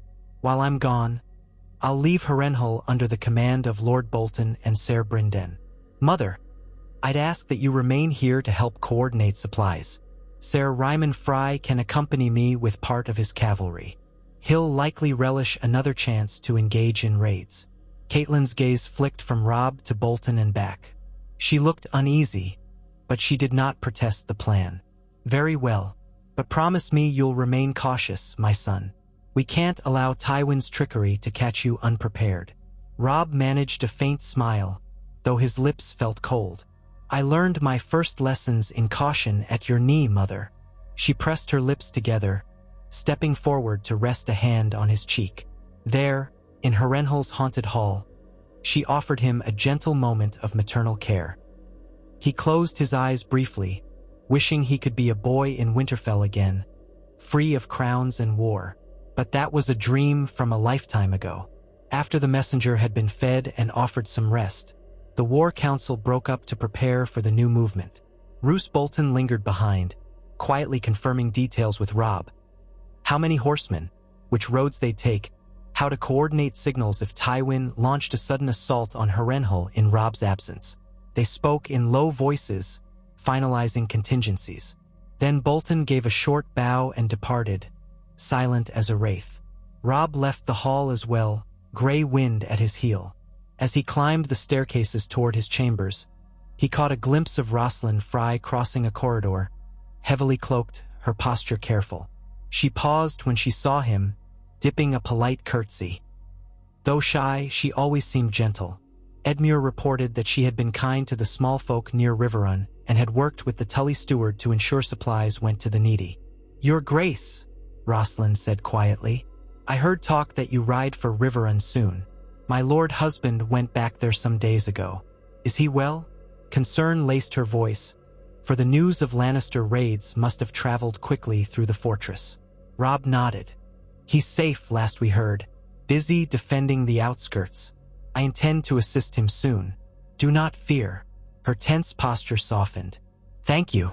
I know he's proud, but he will not turn away your help. He's told me that the farmland around Riverrun is dear to his heart, and that he'll fight fiercely to protect it. Robb offered her what comfort he could. It's in good hands, he assured. You might stay here at Harrenhal, though, to avoid the danger. Traveling in this season is difficult, and Edmure would want you safe. She glanced down, cradling the curve of her midsection. She was not far along, but the rumor of her pregnancy had circulated throughout the castle. I will remain, she murmured. Thank you for your reassurance, my lord. With that, she bowed and hurried on her way. Robb watched her go, marveling at how the entire shape of events might have changed if not for Edmure's wedding. That wedding was the hinge upon which the alliance with House Frey turned. Without it, they'd all be in their graves or scattered to the winds. And though Walder Frey's demands never seemed to end, at least Rosalind herself was a decent woman, far different from some of Lord Walder's brood. Shaking off these reflections, Robb made for his chambers. He found Talisa standing near the hearth, as she often did in the cold. She smiled at his approach, but concern clouded her eyes when she noticed the tension in his stride. Bad news? She asked softly. Complicated news, Robb corrected. Then he laid out the situation. The Lannister raids near Riverrun, his plan to ride out soon. Talisa listened intently, her hand at her chin. When he finished, she exhaled. Do you truly think Tywin aims to lure you into a trap? She asked. It's possible, Robb said with a bitter twist of the mouth. But we can't leave Riverrun to fend for itself, not after everything. Edmure's men are brave, but they can't hold the entire region alone. If Tywin gets a foothold there, we lose control of the riverlands. She stepped closer, resting a hand on his arm. Then you must go, but promise me you'll guard yourself. We've come so far, lost so many. You are still needed, Robb. He lifted her hand and pressed it between his own. I know, he murmured. I'll do everything I can to avoid a pitched battle unless I'm sure of victory. Tywin wants me to commit recklessly. I'll not give him the satisfaction. They spent the rest of that evening making preparations. Talisa oversaw the packing of medical supplies for the healers who would travel with him, while Robb conferred with his captains regarding supply wagons, horse fodder, and possible paths that avoided the worst of the winter roads. Scouts were sent out to glean the state of the fords and to watch for any large enemy movement. Ser Ryman Frey grunted agreement when informed he would accompany the expedition, though Robb noted the spark of excitement in the man's eyes. He'd have another chance at glory, or at least at violence. In the morning, the snow had thickened, but not so much that the roads were wholly impassable. Soldiers bustled in the courtyard, saddling horses, loading carts. Harrenhal's gates yawned wide, the drawbridge lowered. The entire keep seemed to echo with tension, as though haunted by the spirits of wars long past, each new conflict layering onto the old. Catelyn joined Robb by the stables, where Grey Wind paced restlessly, muzzle turned up to sniff the air. She was wrapped in a thick fur cloak, her face pale in the grayish light. It feels like I've sent you off to war a dozen times, she said softly. How many more must there be? Robb patted his horse's flank, then turned to her. Until either the Iron Throne acknowledges us or we break the Lannisters' hold. I've no illusions left. They'll never simply let the North go. She looked at him with a sorrowful pride. I know, but be careful, my son. He embraced her, breathing in the faint scent of herbs that clung to her cloak. I will. Then he mounted his horse, and with a rallying cry, the column of riders began to move. Several hundred men on horseback, more on foot, a line of wagons with supplies. Harrenhal's gates groaned open wider to let them pass. Robb looked back once, catching sight of Catelyn and a small cluster of guards watching from the gatehouse, and then he turned forward toward the snow-draped road. Ser Ryman Frey led his cavalry contingent to the right, about 100 strong. Bolton's men had parted ways earlier, leaving only a token presence to represent the Dreadfort among Robb's traveling force. Most of Bolton's men had stayed behind to maintain Harrenhal's defenses, under the official joint command of Roose Bolton and Brynden Tully. Meanwhile, the Blackfish would remain there as well, which gave Robb comfort. He trusted his uncle's steady hand. The goal was to keep Harrenhal secure while Robb dealt with the threat near Riverrun. The journey south and west was grueling. Winter's presence manifested in half-frozen streams and rime covering the trees each morning. The roads were crusted with snow, turning muddy by midday, then freezing again at night. Though the men were well supplied with cloaks and leathers, the chill sank into bones. Campfires at night were precious warmth, but they also risked being spotted by any Lannister scouts. Robb set double watch at each halt, gray wind prowling the perimeter with silent vigilance. The cold air made everything sharper. The ache of muscle, the hunger before a meal, the tang of iron in the mouth after a day of biting wind. Yet morale was not low. In many ways, the men found purpose in having a clear destination. Riverrun, that heart of the riverlands they had fought so hard to protect. The knowledge that the Lannisters were ravaging villages spurred them on, fueling a sense of righteousness. Ser Rymon's Freys were as quarrelsome as ever, but some grudging respect had begun to form between them and the Stark riders who'd fought alongside them in previous raids. On the 7th day out from Harrenhal, they reached a small hamlet near the Red Fork. Smoke curled from a handful of chimneys, but the place looked half deserted. Robb's outriders reported no immediate sign of Lannister forces, so the king decided to pause here overnight, rest the horses, and gather intelligence from the locals. A flurry of snow greeted them as they arrived, swirling across the frozen fields. The hamlet's folk, gaunt-faced with winter privation, recognized the Stark banners and came out cautiously. Robb dismounted to speak with the village elder, who was an old woman wrapped in threadbare furs. She eyed the direwolf warily but seemed heartened by the presence of men who were not in Lannister colors. "My lord," she rasped, voice scratchy from age or cold. "You'll find no trouble here, I hope. The last band that came took what little we had left for winter stores. Called themselves the Lion's Men." Robb's gaze flicked around. He saw a few ragged children peeking from behind a broken cart, their eyes hollow. "We mean you no harm," he said gently. "We seek Lannister raiders. Have you seen them near?" She nodded, gesturing with one bony hand toward the west. "A few nights back, some men in crimson cloaks passed by. Might have been 40 or 50. They demanded supplies. When we couldn't give them enough, they burned 2 houses as a warning. Then they moved on." Anger coiled in Robb's belly.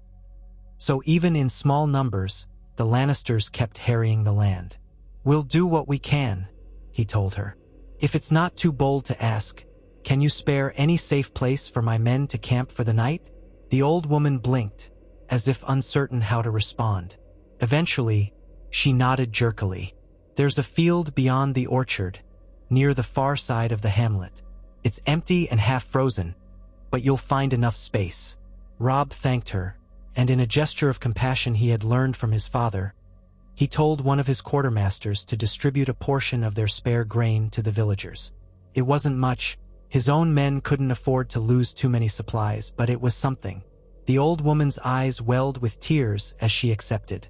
She called out to the children, who stepped forward hesitantly, small hands trembling in the cold. That evening, camp was made in the orchard field. Stark banners and Frey banners whipped in the bitter wind. Horses whickered and stomped, their breath steaming in the darkness. Robb paced the perimeter, ensuring a proper watch was set, while officers pitched tents. Ser Ryman Frey had found a corner of the orchard to quarter his men, and the smell of a small cookfire drifted from that direction. Giari. Why wind darted off now and then, scouting around, but always returned to Robb's side before long. After finishing his inspections, Robb ducked into his own tent, where Talisa and a few healers were unpacking bandages, salves, and other supplies. The inside of the tent was warmer than outside, thanks to braziers. Talisa looked up, her face shadowed with exhaustion. "How does it look out there?" she asked quietly. "Just another cold night," Robb replied, stripping off his gloves. "But we're safe for the moment." She nodded. "We had a few men with frostbite the last night. I've done what I can, but we need more healing supplies soon." Robb pressed a hand to his forehead, sighing. "We'll see if Riverrun can provide some. I'll speak with Edmure." Our stock is finite, and each day of winter claims its toll. They shared a meager supper of dried meats and stewed vegetables. Outside, the wind picked up, howling softly through the fruitless orchard. From time to time, Robb heard the muffled clank of armor as guards patrolled, or the snort of a horse. Strangely, despite the hardships, he felt a measure of calm. He had a purpose: to protect Riverrun, hamper the Lannisters, and see the war through. If that meant trudging through the cold and sleeping on half-frozen ground, so be it. Eventually, he settled on his cot, letting Talisa lie beside him. She draped a cloak over them both. In the faint glow of a single lantern, her eyes were warm upon his. They said little, but her presence was an anchor against the swirling uncertainty. Even as a rush of night air crept under the tent's flaps, even as the war raged on, they could share this sliver of closeness. Robb's sleep was restless, full of jumbled dreams. Images of Winterfell in flames, the voices of his siblings calling out, and the looming visage of Walder Frey sneering from some high seat. When dawn broke, he awoke with a jolt, heart pounding, uncertain which dream had unsettled him most. Quickly shaking off the remnants of sleep, he rose to command the men for another day's march. By midday, they encountered a group of Edmure's outriders, for men in battered Tully cloaks. The relief on their faces was unmistakable when they recognized Robb's column. "My lord!" their leader exclaimed, bowing awkwardly from the saddle. "We'd heard you were coming. We're scouting the roads between here and Riverrun. Lannister bands prowl these parts, small but dangerous." Robb let them warm themselves briefly near one of the cookfires. Soon, the outriders explained that Edmure himself held Riverrun with a garrison of some 1,000 men. But the farmland around it had been ravaged. The Lannister raiders moved quickly, burning villages, then disappearing into the hills near the border of the Westerlands. When Edmure tried to sally out, the Lannisters slipped away, only to strike somewhere else. Classic hit-and-run tactics. The outriders had engaged them in a few small skirmishes with modest success. Yet they needed more cavalry, more men. Ser Ryman Frey, who had appeared behind Robb, crossed his arms. "So be it," he growled. "We'll give them something to run from." Robb glanced at the outriders. "Has Edmure signaled that the raids might unite into a larger host?" "Uncertain, my lord," said one outrider. "But we suspect the Lannister commander is waiting for either favorable weather or reinforcements. If they unify those small bands, they might gather 2,000 or 3,000 men. Enough to threaten the outer defenses of Riverrun." Robb steeled himself. "We march with all speed. We'll meet Edmure, reinforce him, and try to corner these Lannisters before they slip away again." With that plan set, the group pressed on. Over the next 2 days, they found more evidence of the raiding. Empty villages, scorched barns, footprints in the snow leading westward. One morning, they discovered a homestead turned to a charred husk, still smoldering. The reek of burnt wood and thatch clung to the frosty air.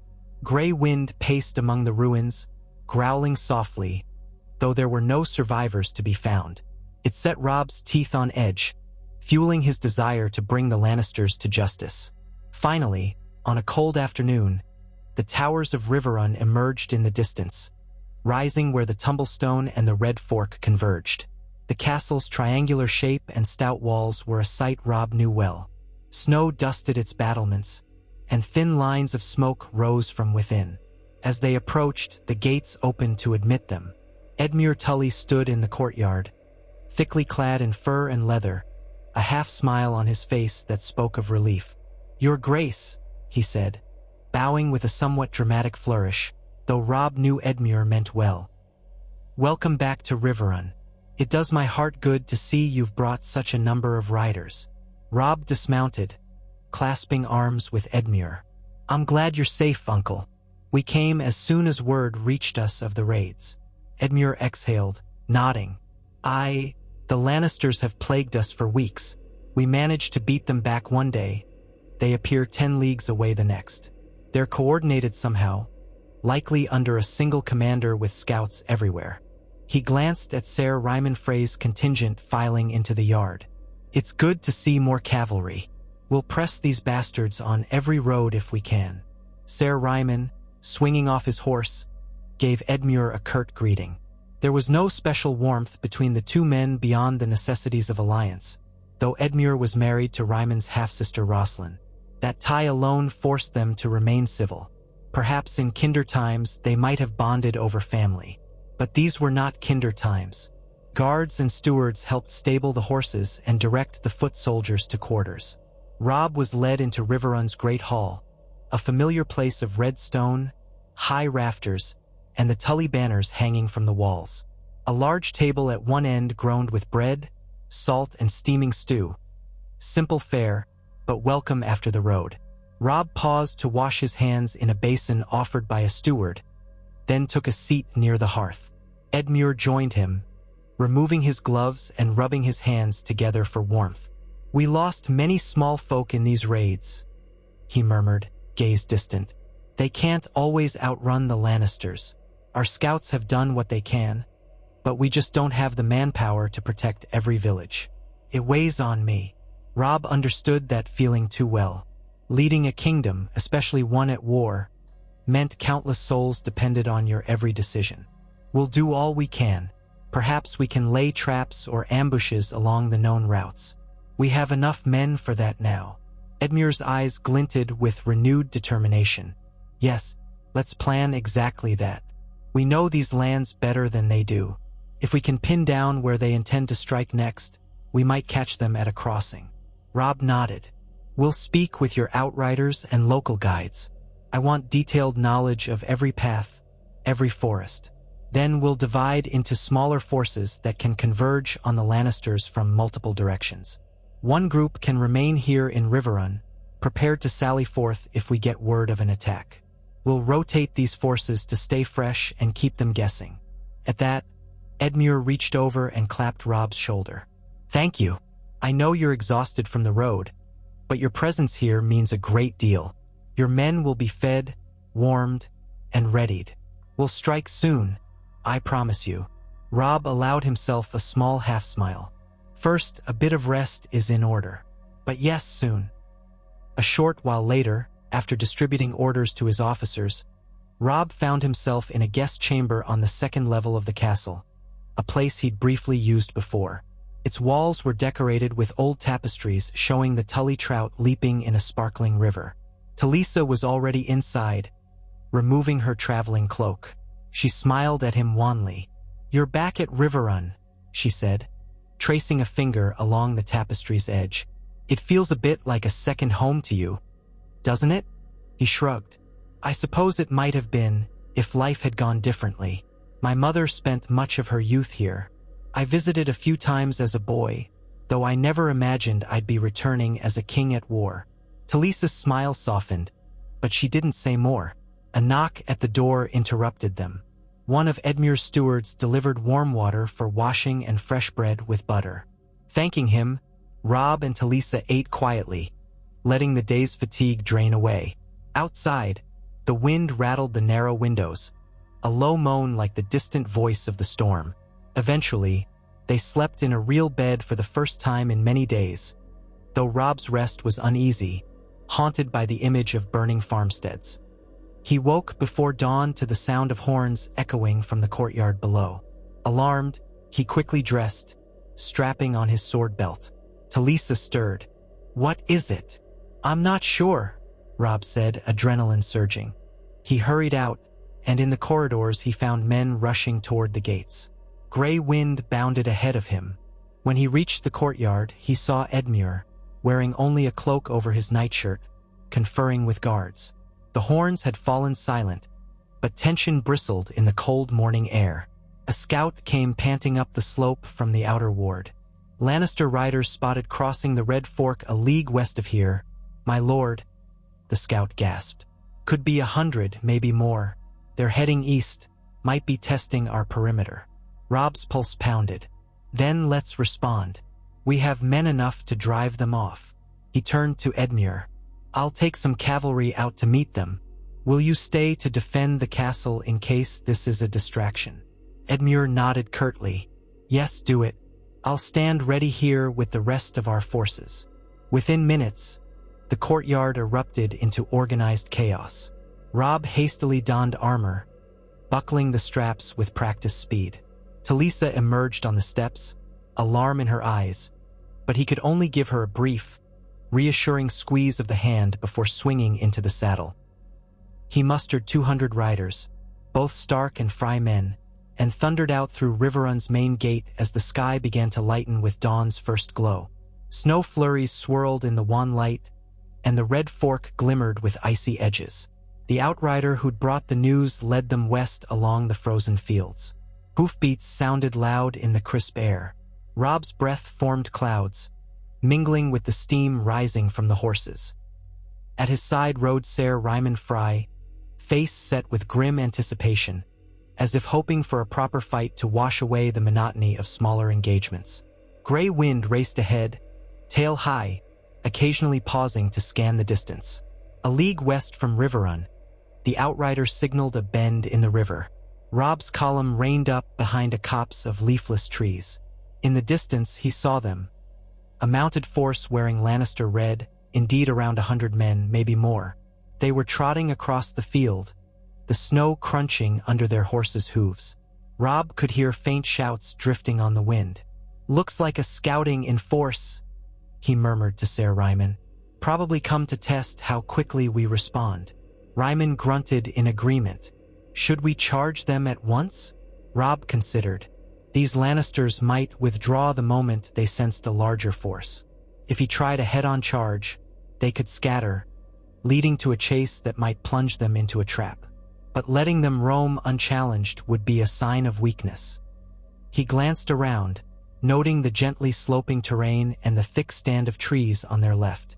The river curved, forming a shallow bend. If he sent some riders around that bend to flank, they might herd the Lannisters toward the main body.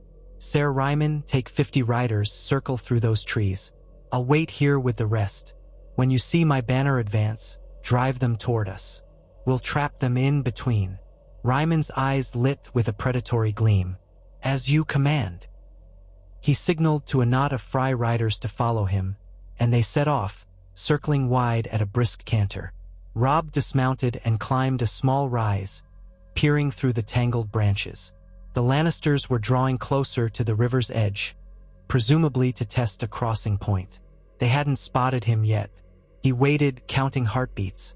The wind bit at his cheeks, and Gray Wind whined softly at his side, sensing the tension. Suddenly, he saw movement in the treeline, Ryman's group, advancing at a trot. One Lannister rider turned, shouted something, and their entire force slowed. Robb decided it was time. He mounted up, raised his sword, and spurred forward, his main body of heirs thundered out from behind the rise in a cloud of churned snow. The Lannisters reacted quickly, though. A horn blast sounded among them. They wheeled their horses, part of them forming a line to meet Robb's charge, while the others broke off in the direction away from Ryman's flanking force. Immediately, the battle devolved into swirling chaos. Robb bellowed, "For the north!" as his cavalry clashed with the red-cloaked riders. Steel rang on steel, horses squealed. Gray Wind darted among the legs of the enemy mounts, snapping at ankles and sowing panic.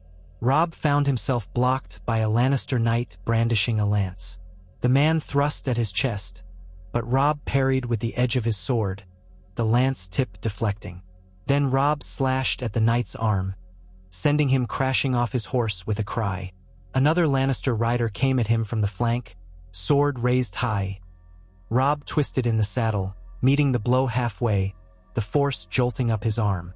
He pivoted and kicked the man's shoulder, unbalancing him. The Lannister toppled, and Gray Wind pounced. But not all the Lannisters remained to fight. Perhaps half of them broke away, galloping across the field. Ryman's flanking force moved to intercept, but the terrain wasn't fully in their favor. Robb spotted smaller groups of Lannisters scattering, trying to slip past. This had been a typical Lion's tactic.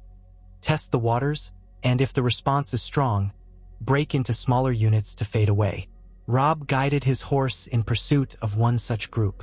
Over the pounding of hooves, He shouted orders for his men to spread out, try to cut off the main route back west. A couple of the Lannisters were unhorsed by well-aimed arrows from Stark archers. Another group managed to slip away along the riverbank. Robb cursed under his breath but continued the chase until his men had either captured or killed those who remained behind. When it was over, the field lay trampled, churned by hoofprints, dotted with a few fallen bodies. Robb reined up, scanning for any sign of a larger Lannister ambush. None appeared. Ser Ryman rode up, armor spattered with mud and a bit of blood, frustration etched on his features. "Half of them got away," he said. Robb nodded grimly. "We did what we could. We've shown them we can respond quickly. That might deter more easy raids near Riverrun, for a time." Ryman spat on the ground. "Should have caught the lot of them. They scattered too fast," Robb responded, trying to keep his voice calm. "No use lamenting it now. At least we've got some prisoners. They might yield intelligence." Grey Wind patted back, muzzle stained with gore, but not seriously wounded. Robb reached down to pat the direwolf's neck. His men, those not chasing the fleeing remnants, were gathering the wounded and disarming the surviving Lannisters. A quick estimate showed perhaps 20 Lannisters captured, another 20 or so dead. A handful of wounded lay groaning in the snow, some from Robb's side as well. Robb dismounted to check on his own casualties. One young Stark rider had taken a lance to the shoulder, blood matting his cloak. Robb knelt beside him, calling for Talisa's aid if she was nearby, though he realized she was still in Riverrun. Instead, a field medic from among the healers traveling with them stooped to help. Robb placed a reassuring hand on the young man's uninjured arm, murmuring words of encouragement. Satisfied that the immediate needs were being seen to, Robb turned his attention back to the Lannister prisoners. A tall man with a red surcoat stood with his hands bound, glaring defiantly. Robb approached him. "Your name?" "I am Ser Daemon Crakehall," the man snapped. "You think capturing a handful of us will turn this war? We'll have 100 more for every man you take." Crakehall, Robb recognized the name as a notable family sworn to House Lannister. "Then your 100 more can freeze in the field," Robb retorted. "Because Riverrun still stands." The knight spat. "For now. Tywin Lannister is not idle, boy. You can play your games, but in the end..." Robb's gaze hardened. "I am Robb Stark, king in the north. I'm no boy, and you're a prisoner of war." He gestured for the guards to take Ser Daemon aside, with instructions to keep him guarded but alive. Robb intended to question them later. If they learned the name or location of the overall Lannister commander orchestrating these raids, it might prove valuable. Some of Ser Daemon's men wore the same insolent sneers. Others looked shaken. A few might be more cooperative when faced with a bleak winter in a dungeon. Robb turned away, letting the guards handle them. It was nearly midday, the pale sun gleaming over the snowy fields. He issued the order to return to Riverrun with the wounded and prisoners in tow.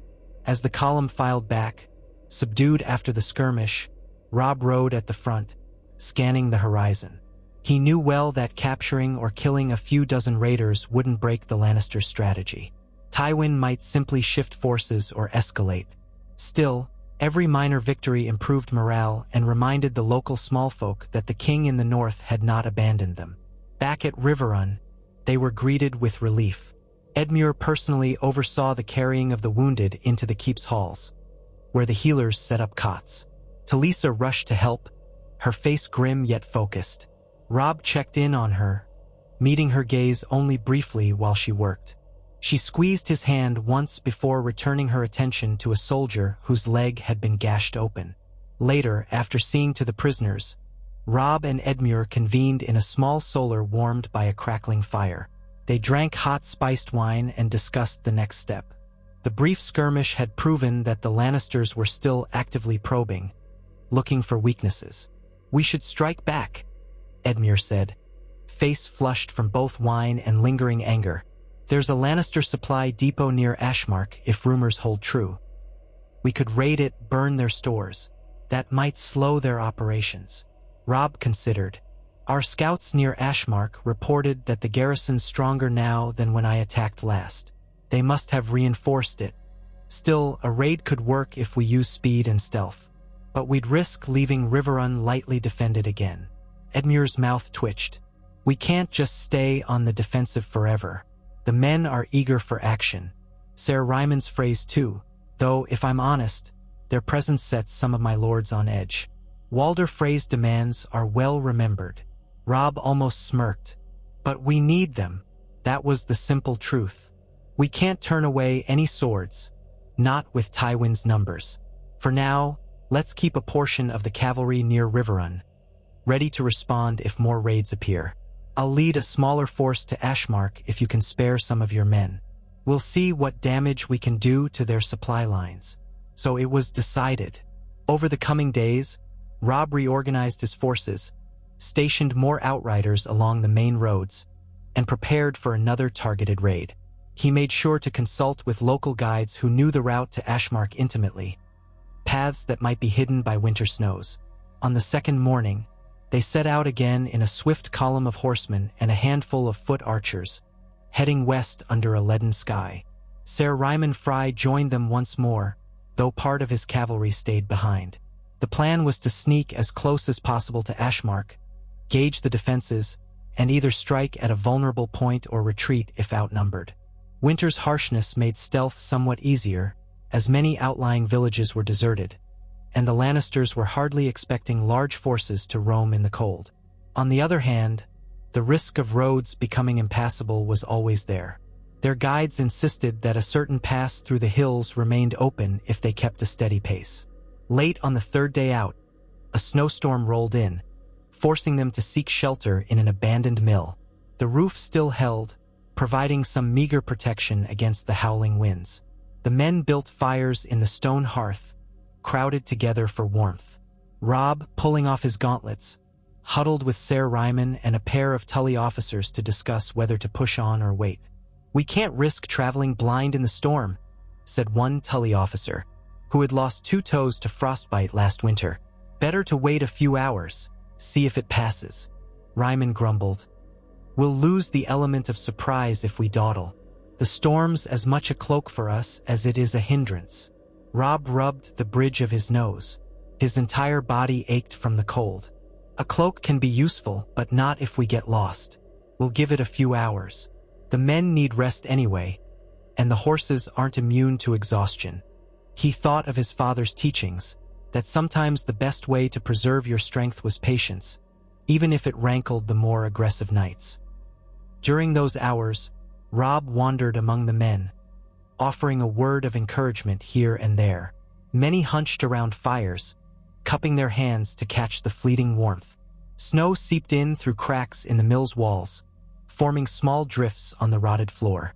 Some men dozed, lulled by the hush of swirling wind outside.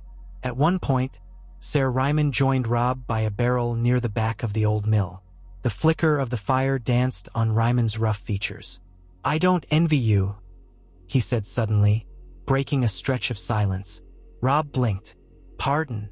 Being king," Ryman clarified, picking at a bit of dried blood on his leather gauntlet. "It's all well and good for the songs. Mighty king in the north, leading armies, carving up Lannisters. But you've got the weight of 1,000 different problems on your back. More demands from my father, from the Boltons, from the Tullis, from everyone who thinks they deserve a bigger share.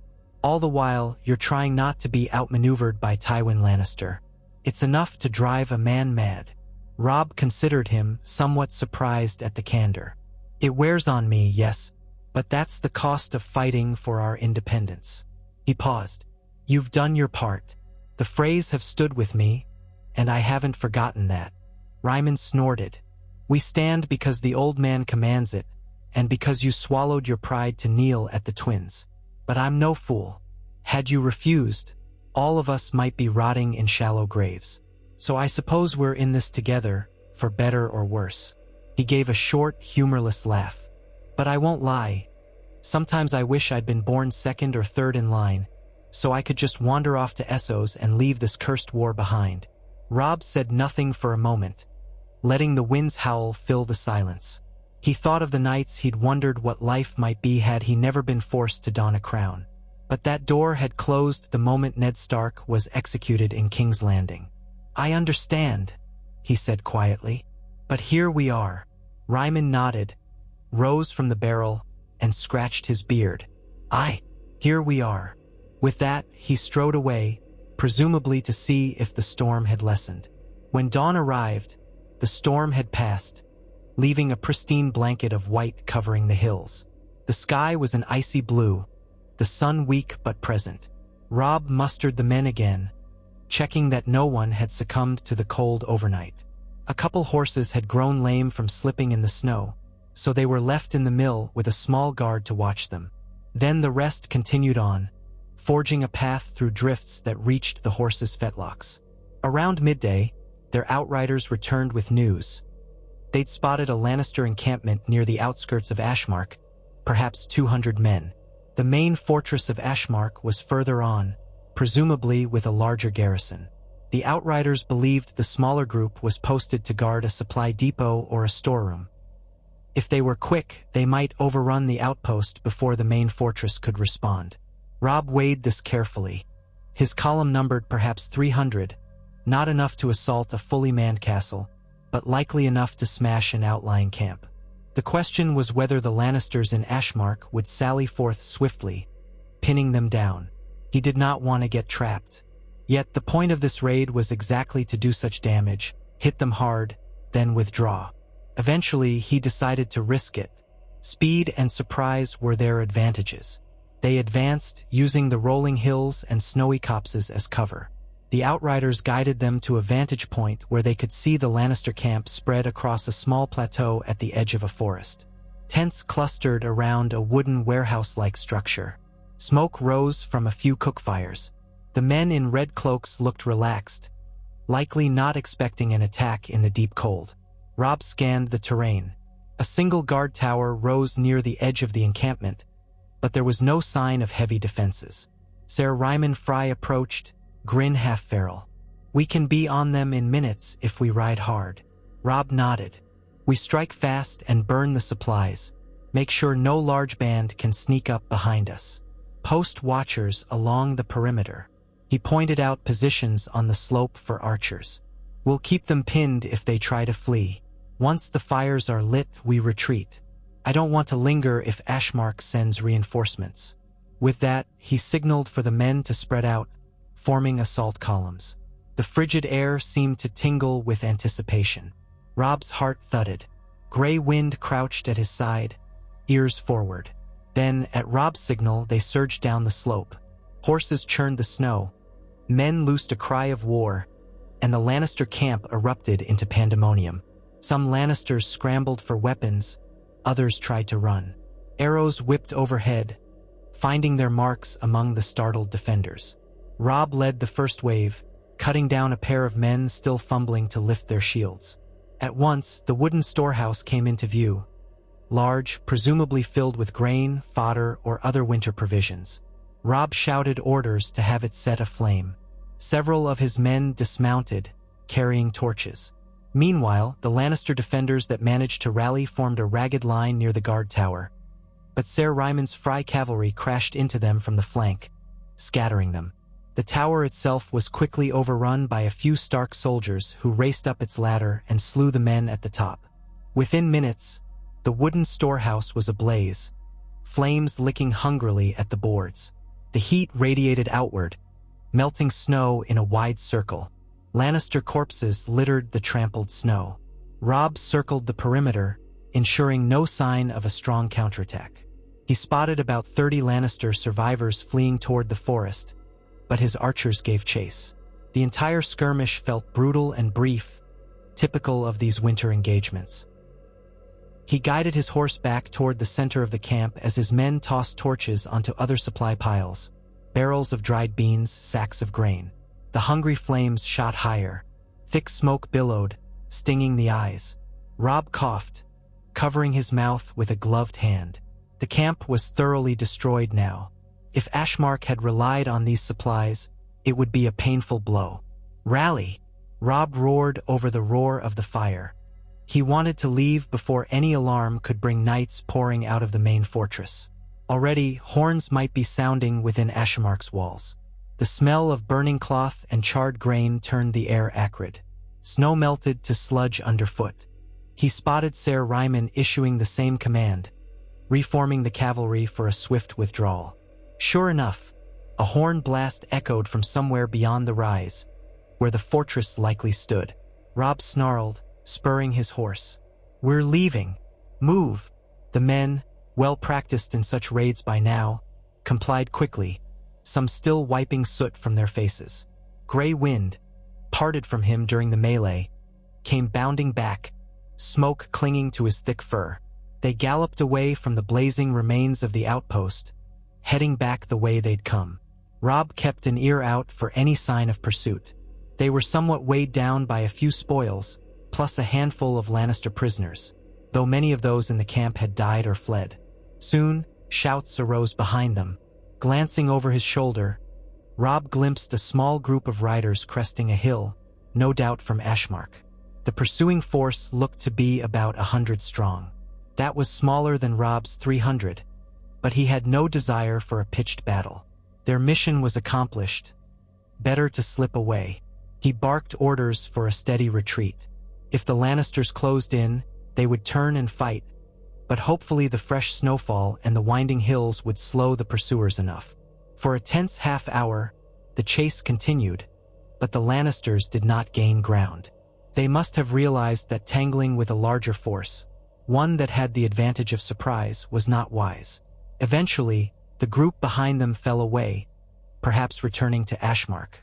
Robb exhaled in relief, guiding the men back toward safer territory. By dusk, they made camp in a sheltered ravine. Scouts reported no sign of further pursuit. The men were in high spirits, having successfully destroyed a large chunk of the Lannisters' winter stores. Ser Ryman Frey strutted around the fires, boasting that he'd personally slain 3 Lannister knights, brandishing a bloodied sword as proof. Robb allowed the men some measure of celebration. They'd risked life and limb, so they deserved a moment of camaraderie. Still, he instructed the watch to remain vigilant. Winter nights could conceal enemy scouts or saboteurs. A mild sense of satisfaction tugged at Robb's mind as he sat near a campfire, eating a hot stew thickened with stale bread. Gray wind lay curled beside him, occasionally lifting his head to sniff at the steam from the pot.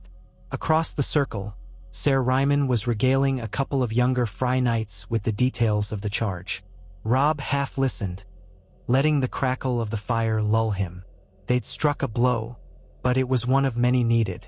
Tywin Lannister was not a man to yield from a single raid, or even a dozen, but each success chipped away at the lion's strength.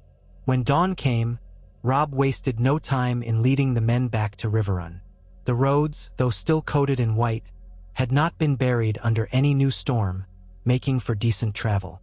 For days later, they arrived at the castle gates. Edmure greeted them with open relief, his mood lifted by the news of the outpost's destruction.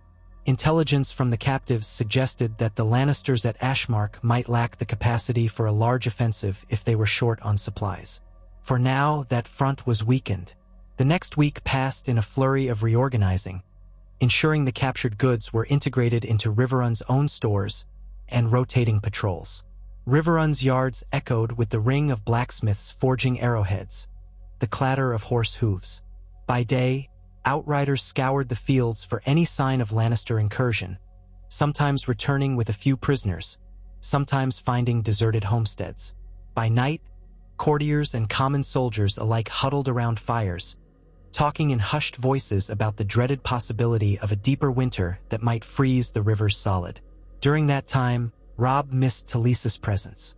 She had remained behind in Riverrun while he led the raid, and upon returning, he was able to steal a few precious hours with her in a small side chamber turned into an infirmary. She was bandaging a soldier's wound, her deft fingers stained with salve, when he slipped inside. She glanced up, her expression brightening momentarily. "You're back safely," she said, finishing the bandage with a neat tuck. The soldier, a bearded man from Th. Enek, grunted thanks and moved on. Robb took her hands, ignoring the stares of the other wounded men. "Yes, and I won't be leaving again so soon. Have things here improved?" She gave a small sigh. "We've a steady trickle of injured from the raids, but fewer than before. At least the small folk aren't being hammered at every turn now." And the men's spirits rose when they heard you burned the Lannisters' depot. Some are even whispering that Tywin is on the retreat. Robb's eyes narrowed. "I doubt Tywin is on the retreat. He's biding his time, waiting for an opening. Still, I'm glad the people find a bit of hope in our successes." She nodded, her gaze flicking to a nearby cot where a young archer moaned in half-sleep. A chunk of burned flesh marred the side of his shoulder, the result of a cooking fire accident. Even outside of battle, life was precarious. "We do the best we can," she murmured. "Robb, there's something I need to tell you." He frowned, noting the tension in her voice. "What is it?" She drew him toward a quieter corner of the infirmary, near a stack of clean linens. "I haven't wanted to distract you, but my monthly cycle is late." His eyes widened. "You think?" She nodded, a faint smile trembling on her lips. "I might be with child. I'm not certain yet, but the signs are there. You should know." A cascade of emotions rushed through Robb. Joy, surprise, fear all mingled. To have a child in the midst of this war. It was an immense responsibility, and yet also an affirmation of life. If it were true, it would mean another Stark to carry on if he fell. He swallowed, reached for her hands again, his heart pounding. "Talisa, that's wonderful.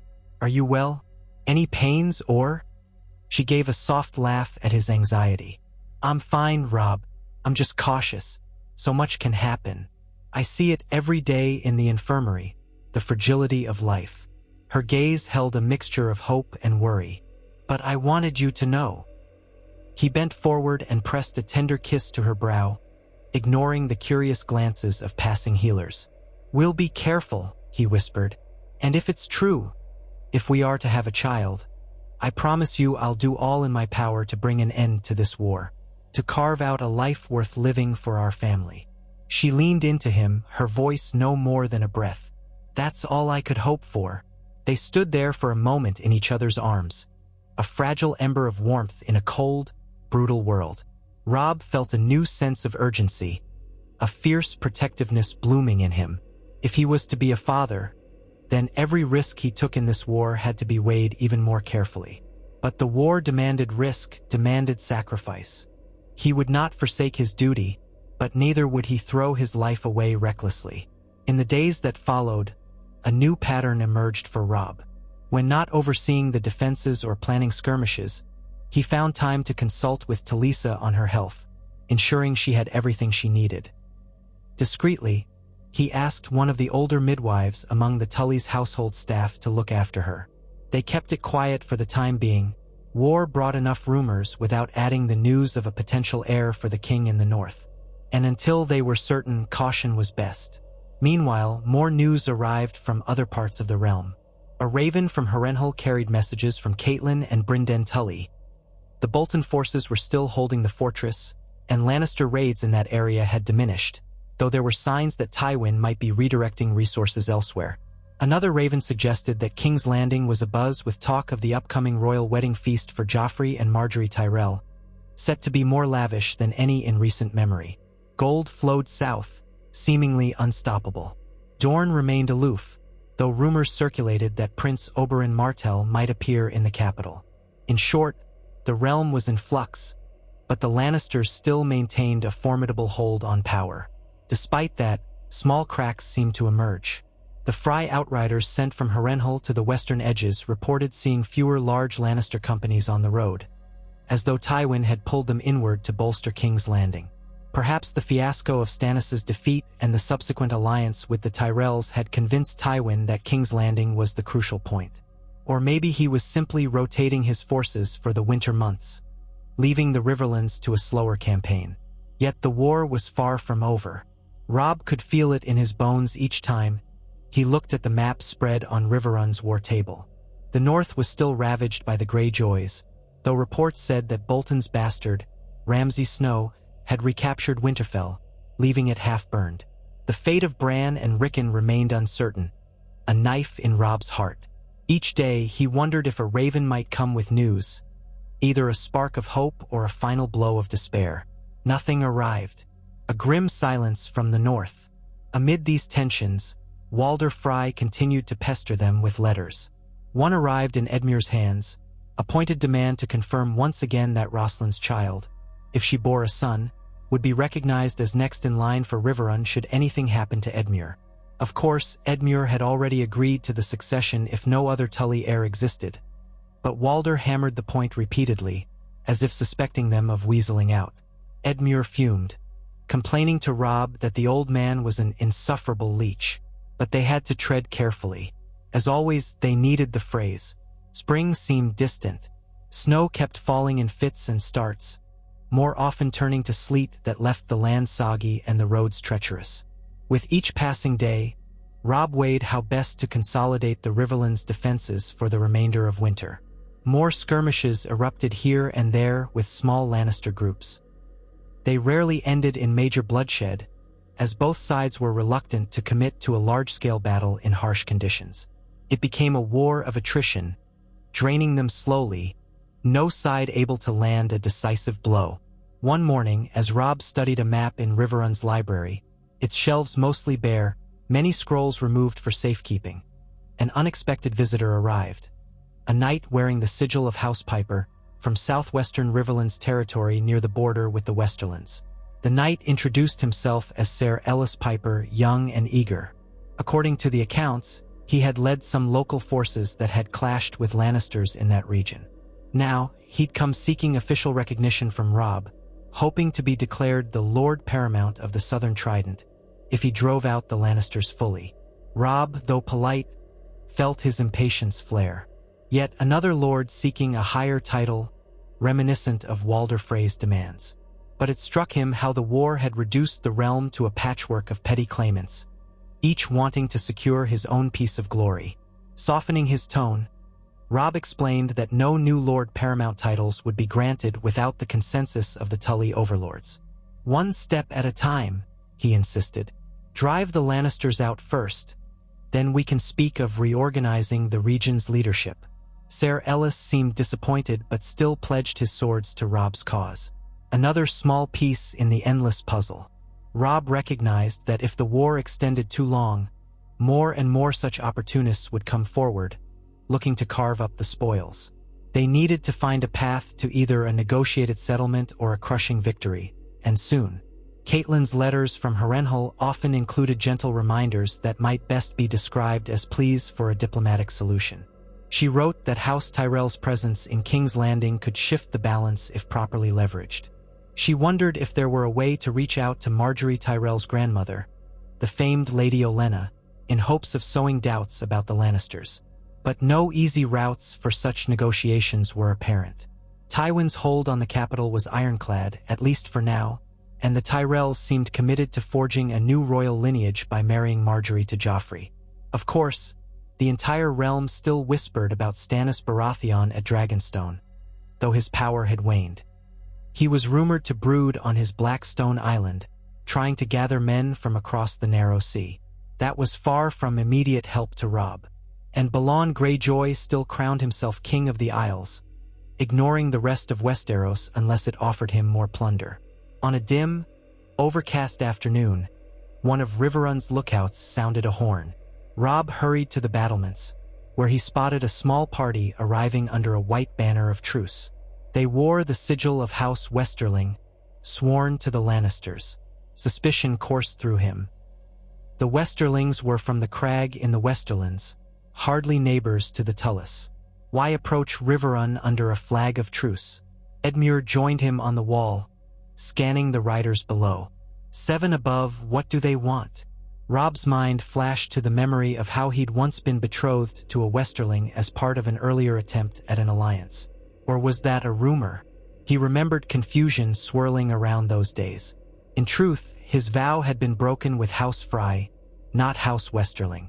But the Westerlings had some rumored tie to the Lannisters. He was wary.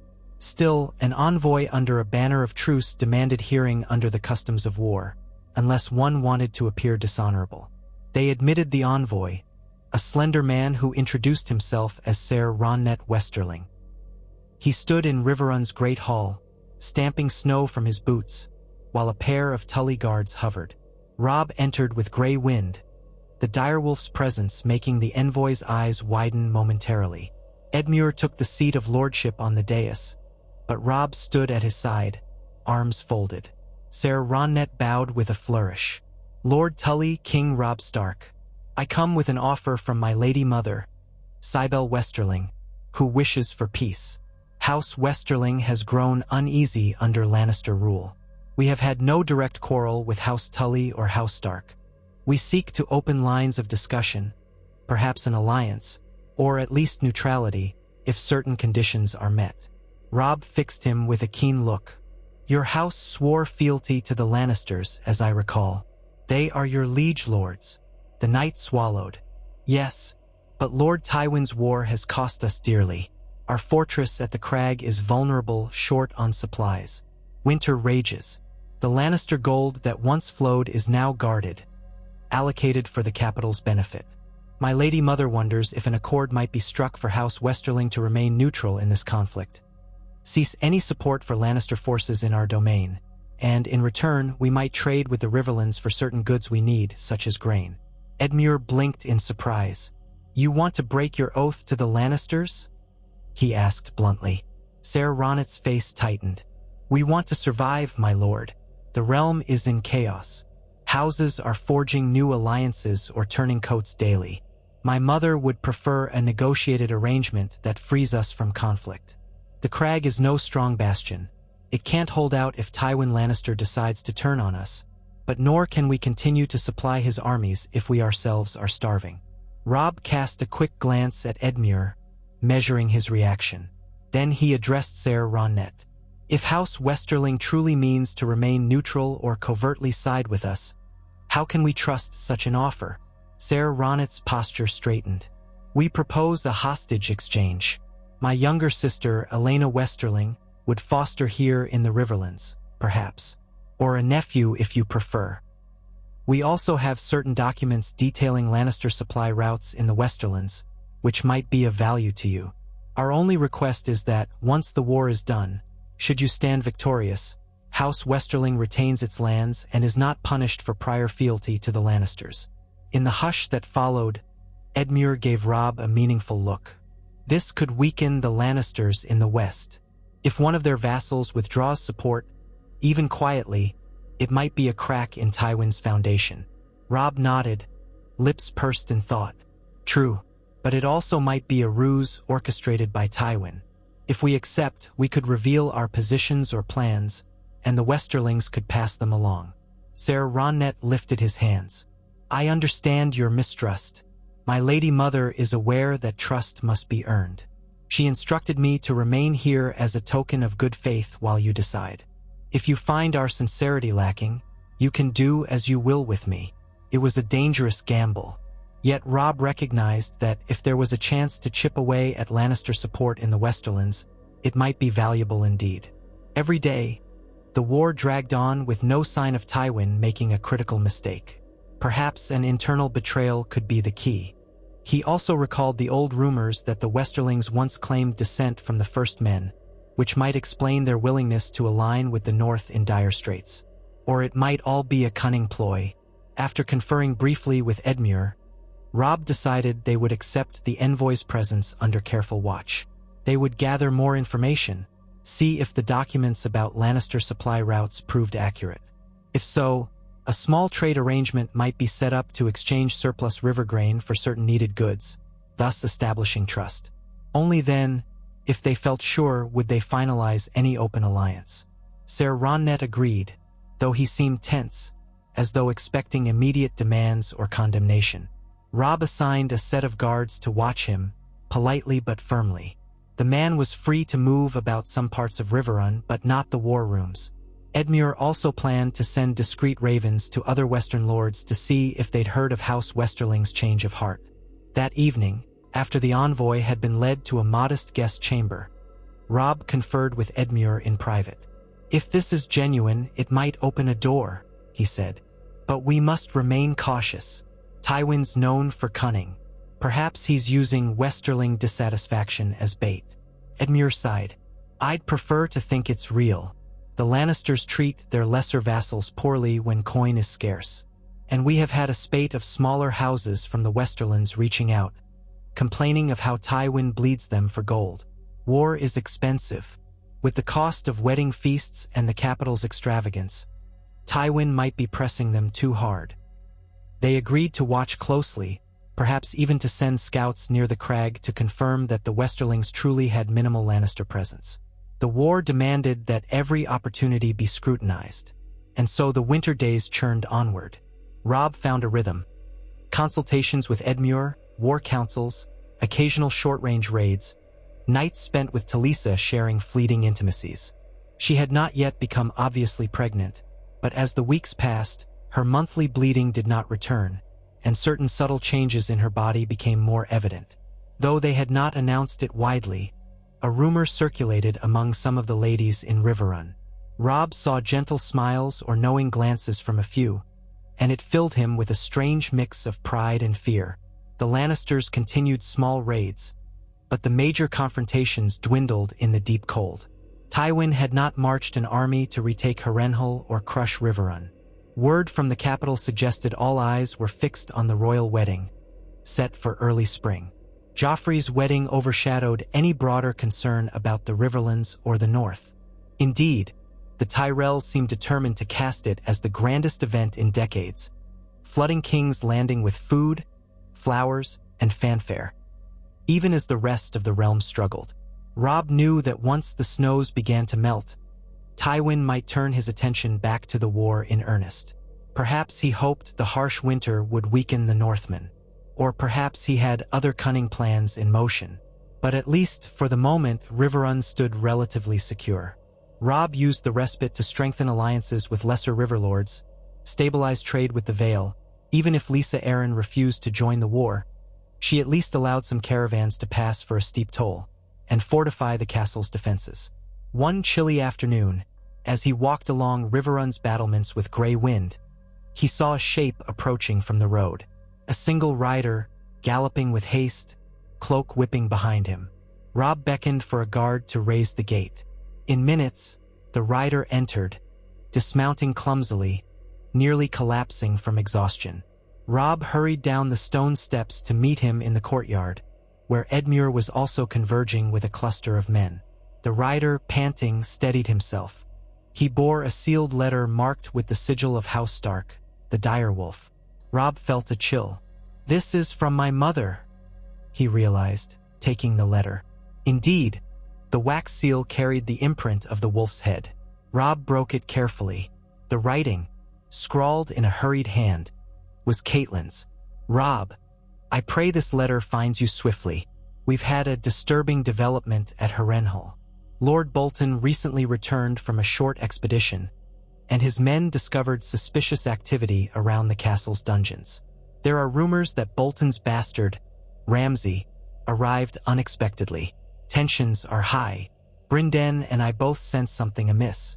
We cannot yet pinpoint what, but I fear for the loyalty of some among our ranks. Please be cautious, and consider sending trustworthy men to Harrenhal if you can. I will remain vigilant. The Blackfish stands with me. The Frey contingent left a week ago, claiming to carry messages to the twins. We do not know if that is all it was. Remain on guard. I love you. Stay safe." Robb read it twice, his mouth tightening. So trouble brewed at Harrenhal. He had left Bolton and the Blackfish to command there, certain it would be stable. But if Bolton's bastard had turned up, that was cause for worry. He recalled hearing dark rumors of Ramsay's cruelty in the north, how he treated prisoners, how he might have sacked Winterfell. Was there a chance Ramsay sought to undermine the Starks from within? Edmure looked concerned. "What does it say?" Robb handed him the letter. He scanned it, eyes darkening. "You think Bolton is planning something?" Robb shook his head, uncertain. "Roose Bolton has always been inscrutable, but my mother wouldn't write this way if she wasn't alarmed. The presence of Ramsay is especially worrisome. If the bastard tries to sow discord among the garrison, we could lose Harrenhal without a fight." Edmure cursed under his breath. That would be catastrophic. We rely on Harrenhal as a foothold and a link to the northern route through the Trident. If we lose it, the Freys might revert to Walder's uncertain moods, or the Boltons might make their own play for power. Robb exhaled slowly. I must act. Harrenhal can't be left to chance. I should at least send a contingent of men I trust absolutely to reinforce the Blackfish and my mother. Men loyal to House Stark above all else. Edmure nodded. Agreed. You might go yourself, but that would leave Riverrun exposed again. Robb mulled it over, tension gnawing at him. He could ill afford to dash from one side of the Riverlands to the other whenever trouble arose. That had been Tywin's plan all along. Force Robb to spread himself too thin. I'll send the Great John, he said at last. Lord Umber was fiercely loyal, but he'd been recuperating in the rear lines for a while. He has men from the north who remain unwavering. They can keep an eye on Bolton. The Great John is no cunning intriguer, but he won't flinch from confrontation if needed. Edmure agreed. Good. That might stabilize Harrenhal, at least. Robb penned a swift letter to his mother, explaining his plan. He'd dispatch the Great John and several hundred Northmen at once. He also warned her to watch Ramsay closely. If the bastard threatened them, she should not hesitate to call out his treachery. With that done, Robb saw the exhausted rider fed and given a place to rest, then turned to muster the Great John's men. The Great John, Roose Bolton's opposite in temperament if ever there was one, took the assignment with booming enthusiasm. Aye, lad, he roared. Though Robb was a king now, he always called him lad. I'll keep Harrenhal safe for you, and if that pale leech Bolton or his whelp tries anything, they'll get a faceful of northern steel. Robb clasped arms with him. Just be careful. We still need Bolton's men for the war. I'm not asking you to start a feud unless you have no choice. The Great John laughed loudly, spittle flying into his beard. I know how to keep the peace, but if they cross us, well, we'll see. In 2 days, the Great John and his force departed for Harrenhal, braving the winter roads. Robb remained behind, anxious for news. The next few weeks blurred in a swirl of routine checks on fortifications, receiving small envoys from local lords, and ensuring the men's morale stayed strong.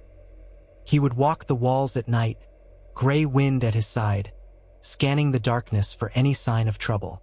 Each dawn, he looked for ravens from Harrenhal or from other fronts, half dreading what might be written in their messages. One late afternoon, while Robb was reviewing the men's drilling in Riverrun's courtyard, a fresh raven arrived for him. The steward brought him the small parchment, sealed again with the dire wolf sigil. He recognized Catelyn's handwriting at once. My beloved son, the Great John arrived safely, though the journey was perilous. Harrenhal remains ours. Roose Bolton greets him with courtesy, and the Blackfish stands watchful. Ramsay keeps mostly to himself, rarely appearing save for brief dinners where he speaks little. There is tension, but no open aggression. It is possible that Bolton remains loyal, or that he is waiting for some advantage. Nonetheless, our presence here is strong, and the men you sent provide a welcome balance. Your uncle Brynden is quite relieved. For now, we hold Harrenhal. Remain vigilant at Riverrun. The Lannisters bide their time, but the time will come when they strike. I will write again soon. Be safe. I love you. Robb let out a breath of relief, passing the parchment to Edmure. The immediate crisis had not exploded at Harrenhal. For now, that front was stable. Still, the letter's tone suggested the tension remained. He pictured Roose Bolton's pale eyes, ever calculating, and that vile rumor of Ramsay's proclivities. He thought of what might happen if the snows melted and Tywin marched an army to retake Harrenhal, or if the Freys withdrew their support at a crucial moment. Yet, in that moment of reprieve, he found some solace. They had come so far from that fateful day at the Twins when Walder Frey's treachery could have spelled doom. Robb had swallowed his pride, humbling himself to preserve his army, his family. If not for that, everything might have ended in a bloody betrayal. Instead, the North and the Riverlands still held strong. Fragile alliances bound them, but those alliances were enough to keep them in the game. Each day, The crown in the north endured, forging its path forward through a war-torn land. Edmure exhaled, handing back the letter. It's good news, as good as any we can expect. Robb nodded. Yes, but we can't grow complacent. Tywin has not shown his hand. Come spring, everything may change. We'll need every advantage, every ally. Edmure's lips pressed together in a grim line. We'll stand ready. Winter's grasp on the riverlands grew firmer. The tumblestone and the red fork froze in places, the ice thick enough to hamper small boats but not secure enough to trust for crossing. Fields lay bare, the ground hardened. The men spent more time indoors, clustered in halls and barracks, playing dice or whittling arrow shafts. Sentries patrolled the walls in heavy furs, cheeks reddened by wind. Ravens occasionally brought tidings from Harrenhal, or from the north, or from scattered enclaves of Tully loyalists. The story was always the same, stalemate. The Lannisters didn't mount a grand offensive, but they remained an ever-lurking presence. One day, as Robb sat with Talisa in a smaller solar overlooking Riverrun's courtyard, a hush of snowfall drifted past the window. He was reading a letter from the Vale, yet another polite refusal from Lisa Arryn to commit forces. Talisa was sewing something, a new set of linen bandages, perhaps. She no longer moved quite as swiftly as before. The subtle curve of her belly was becoming more visible. He felt a strange protectiveness swirl within him. "Robb?" she said softly, breaking the silence. He looked up from the letter. "Yes." She hesitated, setting aside her sewing. "When our child is born, do you think this war will still rage?" He took a breath. "I hope not, but I can't say it will end soon. Tywin's position is strong, yet wars can change in a heartbeat." He thought of the rumors that King Joffrey's wedding might bring new alliances or, perhaps, new enemies to the Lannisters. All we can do is fight for what we believe is right, push forward step by step. She reached for his hand. "I know. Still, it weighs on me. Bringing a child into a realm torn by strife. It makes me wonder if we should find a safer haven. But then I recall, you are the king in the north, and your place is here, forging a path for your people." Robb squeezed her hand gently, touched by her concern. "You could go to White Harbor or Bear Island or even the Eyrie, if Lisa would ever allow it. But I don't want to send you away, and I'm not sure any corner of the realm is truly safe." He paused. "There's no easy answer. We'll do what we must. Perhaps once the roads are more passable, we can return to Harrenhal or even push north to see the state of Winterfell." A flicker of sadness crossed her features. "Winterfell is your true home, and I know it was your dream to rule there in peace. One day, maybe we will if it's still standing." He nodded, jaw tight. "If yes, I won't give up on it. My father's bones deserve to rest in the crypts of Winterfell. My brothers too, if they're truly gone." The word stuck like a thorn. Hope remained that Bran and Rickon lived, but each day that passed with no sightings made it more tenuous. Talisa leaned forward, pressing her forehead lightly to his. "We'll hope until we can't." They remained in companionable silence, the hush of snow blanketing the fortress. Beyond the window, men trudged across the courtyard carrying barrels of salted fish for the winter stores, their breath steaming in the cold. A faint echo of laughter came from a cluster of archers practicing near the archery butts. Life went on, even in war, even in winter. Eventually, winter's lock on the land began to loosen, if only a little. The worst snows passed, leaving behind a patchwork of ice and muddy slush. Rivulets of meltwater trickled from the edges of Riverrun's walls. Farmers in outlying areas began to hope for an early thaw, praying they could plant something before hunger took too many lives. Robb seized on the slight break in the weather to plan more robust patrols, ensuring the Lannisters didn't mount a surprise offensive while the ground was still unstable. One dawn, he stood on the battlements, looking east. The red fork shimmered with half-melted ice. He thought of Harrenhal and wondered how his mother fared. Then, as if the gods heard his unspoken question, he saw a rider approaching from the road. Another messenger, likely from Harrenhal or from one of the Frey outposts. Robb waited by the gatehouse as the man arrived. The messenger bore Catelyn's sigil again, though this time the scroll had a second seal alongside it. The black fish of Bryn Den Tully. That alone indicated urgency. He cracked open the scroll in the courtyard, scanning the contents swiftly. With each line, his eyes widened. Robb, dire news. The Great John confronted Ramsay Snow about rumors of vile acts and possible sabotage. A fight broke out. Ramsay was killed. Some say he drew his blade first. The bastard of Bolton is dead, but not before he stabbed one of the Great John's men, who later succumbed. Roose Bolton is furious, claiming his bastard was murdered unjustly. He's demanding justice, but the Great John stands by his story. I fear Bolton may use this as a pretext to break from us. Harrenhal is an uneasy powder keg. Bryn Den and I are attempting to keep the peace, but tensions run high. Bolton's men are sullen, muttering about vengeance. We do not know if Roose will remain loyal or if this marks the start of a formal rift. The Frey riders at Harrenhal have not yet sided with either faction, but they could be swayed. If you can come or send strong reinforcements, do so soon. We may need to reinforce our hold or prepare for a confrontation. Be wary. Catelyn Stark, Bryn Den Tully. Robb let out a low curse, the scroll trembling in his hands. The courtyard around him seemed to dim, as though the sky had turned black with storm clouds. Ramsay Snow dead, and now Roose Bolton might be a vengeful wild card. In one sense, the bastard's death was a relief, given the evils he was rumored to commit. But the manner of his demise could tear the Northern Alliance apart. Edmure approached, alarmed by Robb's reaction. What happened? Robb recounted the letter's contents. Edmure's face went slack. 7 above, he muttered. This could be disastrous. Bolton is not a man to cross lightly. Robb's mind spun, searching for solutions.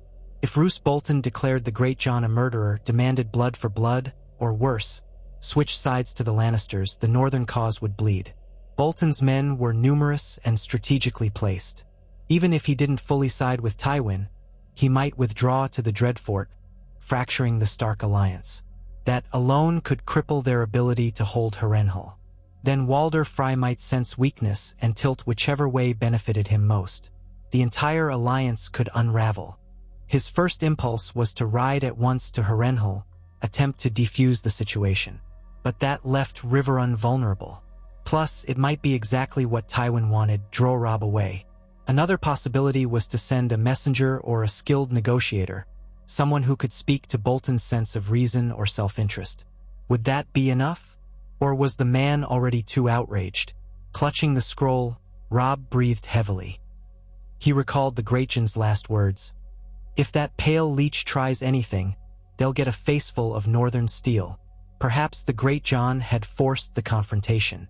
Perhaps Ramsay had indeed drawn steel first. It hardly mattered if the perception among Bolton's men was that the Great John murdered him. The truth would be overshadowed by fury. I must go, Robb decided aloud, pushing aside the pang of fear. I can't let Harrenhal slip away. Bolton must see me in person if there's any chance of preventing a break. Edmure swallowed, nodding reluctantly. Then I'll remain here to hold Riverrun. But how many men can you spare to take? If you travel light, you risk entering Harrenhal outnumbered by Bolton's forces. If you go heavy, you leave me undermanned if the Lannisters strike. Robb closed his eyes. I'll bring enough to make a statement, 500 strong, mostly northern. The rest remain here with you. If Tywin sees me withdraw men from Riverrun, he might sense an opportunity, but hopefully the winter roads still deter a full assault. A hush fell. In the swirl of watchers and guards, only the wind's whistle cut through the courtyard. Edmure finally said, Be careful, Robb. This war is a pit of vipers, as Lord Walder once said. One misstep, and the snake's fangs find you. Robb grimaced. I know, but we must try. If Bolton breaks away now, everything falls apart. Within hours, a sense of urgency gripped Riverrun. Robb called upon his best captains, instructing them to gather 500 capable riders and foot soldiers, including a few squads of archers. Ser Ryman Frey was nowhere to be found. He had left for the Twins weeks ago, so Robb had to rely on the portion of Frey men who remained behind. Some of them agreed to come, though less enthusiastically, uncertain how House Frey might position itself. Robb didn't press them. He needed loyalty, not half-hearted commitment. Talisa, upon hearing the news, confronted him in their chamber. "You're riding off again?" Her voice quivered with worry. "And to Harrenhal, where a deadly conflict might break out at any moment?" He rested his hands on her shoulders. "I have to. My mother is there. So is my uncle. And if Bolton turns traitor, we lose more than a castle. We lose the North's unity." She searched his eyes. "Then I'm coming with you." He started to protest, but she shook her head. Resolute. "I've traveled with you through thick and thin. Harrenhal has an infirmary where I can assist. I'd rather be by your side than stay behind wondering if you live or die. And this child," her hand lightly touched her belly, "I want them to know their father fought for peace." Robb's heart twisted. "It's dangerous. It's dangerous everywhere," she countered gently. "Even here, if the Lannisters came. At least let me remain close." In the end, he relented, though not without lingering anxiety. Talisa had proven her resilience before, traveling with him through battlefields, caring for the wounded under dire conditions. He couldn't bear to separate from her now, especially if danger loomed. They prepared quickly, she gathering her healing supplies, he issuing final instructions to the captains who would stay at Riverrun alongside Edmure. Before dawn of the following day, the gatehouse creaked open. Robb led the column out. Gray wind bounded at the head, breath pluming in the chill. The roads would be partially thawed and partially icy, slowing their progress. Time was of the essence, yet they had to avoid losing horses to broken legs or men to frostbite. The entire column was subdued, as if each rider sensed the precariousness of this journey. As they pressed on, day after day, Robb's mind churned with strategies for dealing with Roose Bolton. The man was famously pragmatic, uninterested in petty feuds unless it served his advantage. The death of Ramsay might provoke him emotionally, or perhaps not. Perhaps Bolton only saw his bastard as a tool. Either way, the man would require compensation or restitution, or some arrangement that satisfied his sense of advantage. Robb hoped to reason with him, reminding him that the war was not yet won, that the North needed unity. But if Bolton demanded the Grachan's head, conflict could erupt among the northern men. Robb refused to give up the Great John, who had served him faithfully. Could he broker a compromise? A formal trial? Anxiety gnawed at him. Sometimes, at night, he lay awake beside Talisa, listening to the wind and the shuffle of the guards outside their tent. She would place a hand on his chest, feeling his pounding heart, and whisper assurances that they would find a way. He wished he shared her optimism. On the 7th day, they reached the outskirts of Harrenhal's domain. The blackened towers rose against a dreary sky, half-shrouded in mist. Smoke curled from within, though less than Robb recalled. Perhaps the occupying force was smaller. A tension so thick it nearly stopped his breath settled over him. If Bolton's men were lying in wait, they could attempt a betrayal the moment Robb tried to enter. He put the column on high alert, archers at the ready, watchers scanning every wall. But as they approached the massive main gate, they found it already open. Guards wearing stark sigils and some bearing the flayed man of Bolton stood watch, stiff-faced. They parted to let Robb's party pass. No immediate hostility. That, at least, was a relief. Inside, Robb saw the courtyard partially deserted. Many structures stood vacant, as though a portion of the garrison had moved or melted away. A few men milled about, giving nervous glances at the arriving host. Robb dismounted, helping Talisa down. Gray wind padded close. He spotted Caitlin waiting near the keep's entrance, wrapped in a cloak.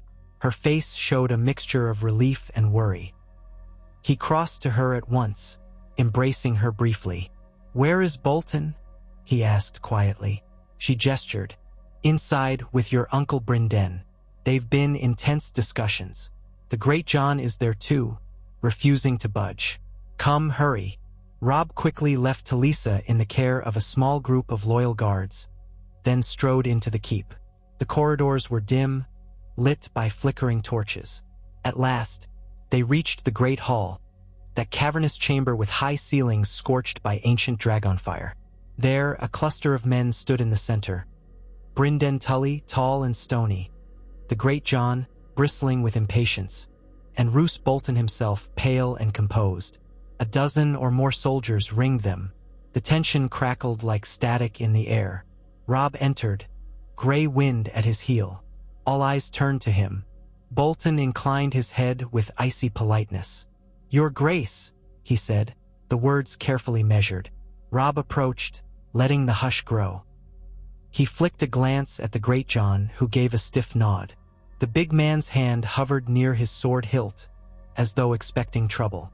Brynden Tully's expression was grim, watchful. Roose Bolton broke the silence. "You've come, and with more men than necessary. Should I assume you expect a battle here, Your Grace?" Robb kept his voice level. "I came because my mother and uncle warned me of the tension surrounding the death of Ramsay Snow. I want to resolve this conflict peacefully." Bolton's mouth twisted in something resembling a smile, but it didn't reach his eyes. "Peacefully? My bastard son lies dead by that man's hand." He gestured toward the Great John. "I am told Ramsay drew first steel. The Great John swears he was acting in self-defense. My men say it was murder. The truth is uncertain." The Great John growled under his breath. "That scum threatened us, tried to corner one of my men in the corridor. I intervened. He drew a dagger on me, so I cut him down before he could do worse." Roose's voice was quiet, lethal. "My bastard may have been monstrous, but he was still my blood. Blood demands blood, or at least reparation." Robb spread his hands. "Lord Bolton, I sympathize with your grief, but we are in the midst of a war for the North's independence. The Great John is a loyal bannerman. If we start feuding among ourselves, Tywin Lannister wins without a fight." Bolton's eyes flicked to Grey Wind, who stared back with unblinking intensity. "Yes, the war. Indeed, that is your primary concern. And so you suggest I let my son's death go unpunished." Robb steeled himself. "I suggest a formal hearing with a panel of Northern lords. Let them weigh the evidence. If the Great John is found guilty of murder, he will face whatever penalty they deem fit. If not, it ends here." The Great John grumbled. "I did nothing but defend myself. I'll stand trial if I must, but I'll not let some fancy talk rob me of my good name."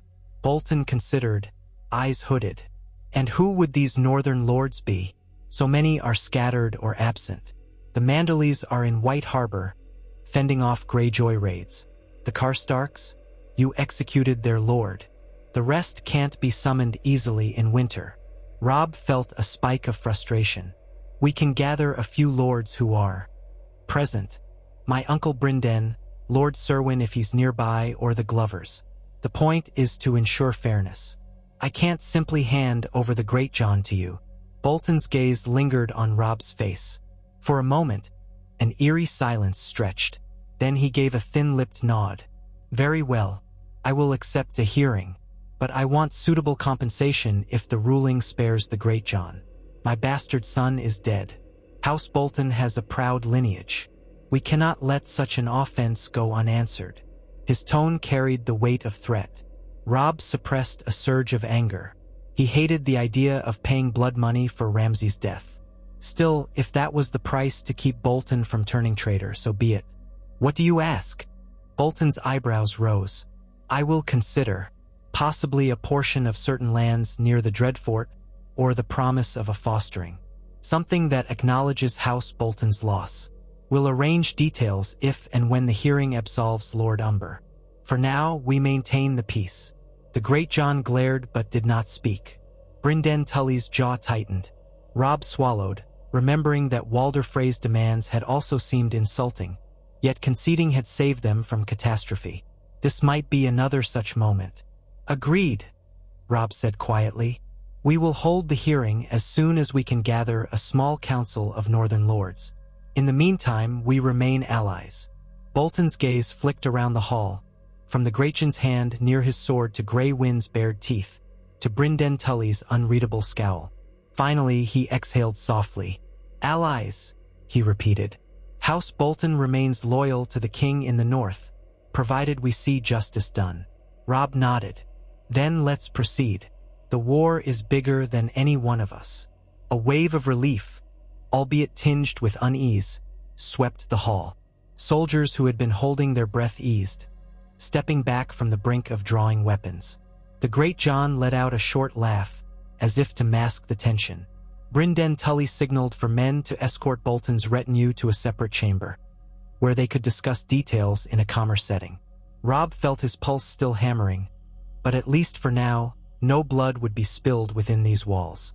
Catelyn approached him, eyes shining with a mixture of pride and apprehension. "You did well, my son. You navigated a matter that could have destroyed us all." Robb drew a shaky breath. "It's not over. Bolton will want to be compensated. The Great John won't like that, but it's better than open strife." She nodded gravely. "Yes, let's hope they abide by your decision when the time comes." Her gaze flicked to the corridor where Bolton had exited, ghost-like. "He's cunning. We must remain vigilant." Robb remembered well how that cunning had made him uneasy in the past, but now there seemed no other choice. They had avoided a direct confrontation that could have shattered the northern cause. But the alliance with House Bolton was as taut as a drawn bowstring, ready to snap at any moment. The same was true of House Frey, House Glover, and all the rest. Holding them together required constant effort, constant concessions. Yet, walking from the hall, Robb recalled the memory of kneeling at the twins, of swallowing his pride to appease Walder Frey. That act had preserved his cause from the red wedding that might have been. This day he had done something similar, forging a precarious truce with Roose Bolton. Perhaps that was the nature of war and kingship, sacrificing pieces of your pride, inch by inch, to safeguard your people. It was not the heroic vision the bards sang about, but it was real and it was necessary. In the corridor, Talisa waited anxiously. He pulled her into a brief embrace. She must have noticed the tension in his stance, but he tried to convey reassurance. "We've staved off disaster for now," he murmured. "Come, let's find a place to rest." She nodded, relief softening her features. "I'm glad you returned safely. I worried that blood might spill." He kissed the top of her hair. "Not today, at least." Gray wind brushed against his side, as though seeking comfort too. The direwolf's presence reminded Robb that the line between conflict and uneasy peace was razor-thin. Another day survived, another hour stolen from chaos. Step by step, he would hold the realm together if he could, and with each sunrise, he resolved to keep forging a future for the North, for his child, and for all the lives depending on his choices. The halls of Harrenhal loomed around them, haunted by the echoes of old tragedies. Yet, for now, no new massacre would stain these stones. Walder Frey's demands had been met long ago, preventing one of the greatest betrayals in the realm's history. Now Robb faced new perils, new bargains, new precarious alliances. Such was the shape of the war, a tapestry of shifting loyalties woven by fear and ambition, with the slightest misstep unraveling it all. The fate of House Stark, and indeed of Westeros, hung in that delicate balance. But Robb Stark, the young wolf, pressed on. He had learned that victory did not always roar in grand battles alone. Sometimes, it lay in negotiations, in carefully chosen concessions, and in preserving even the most tenuous alliances against the black tide of annihilation. And as long as he lived, he would fight with every weapon at his disposal, sword, mind, and heart, to see the North stand free.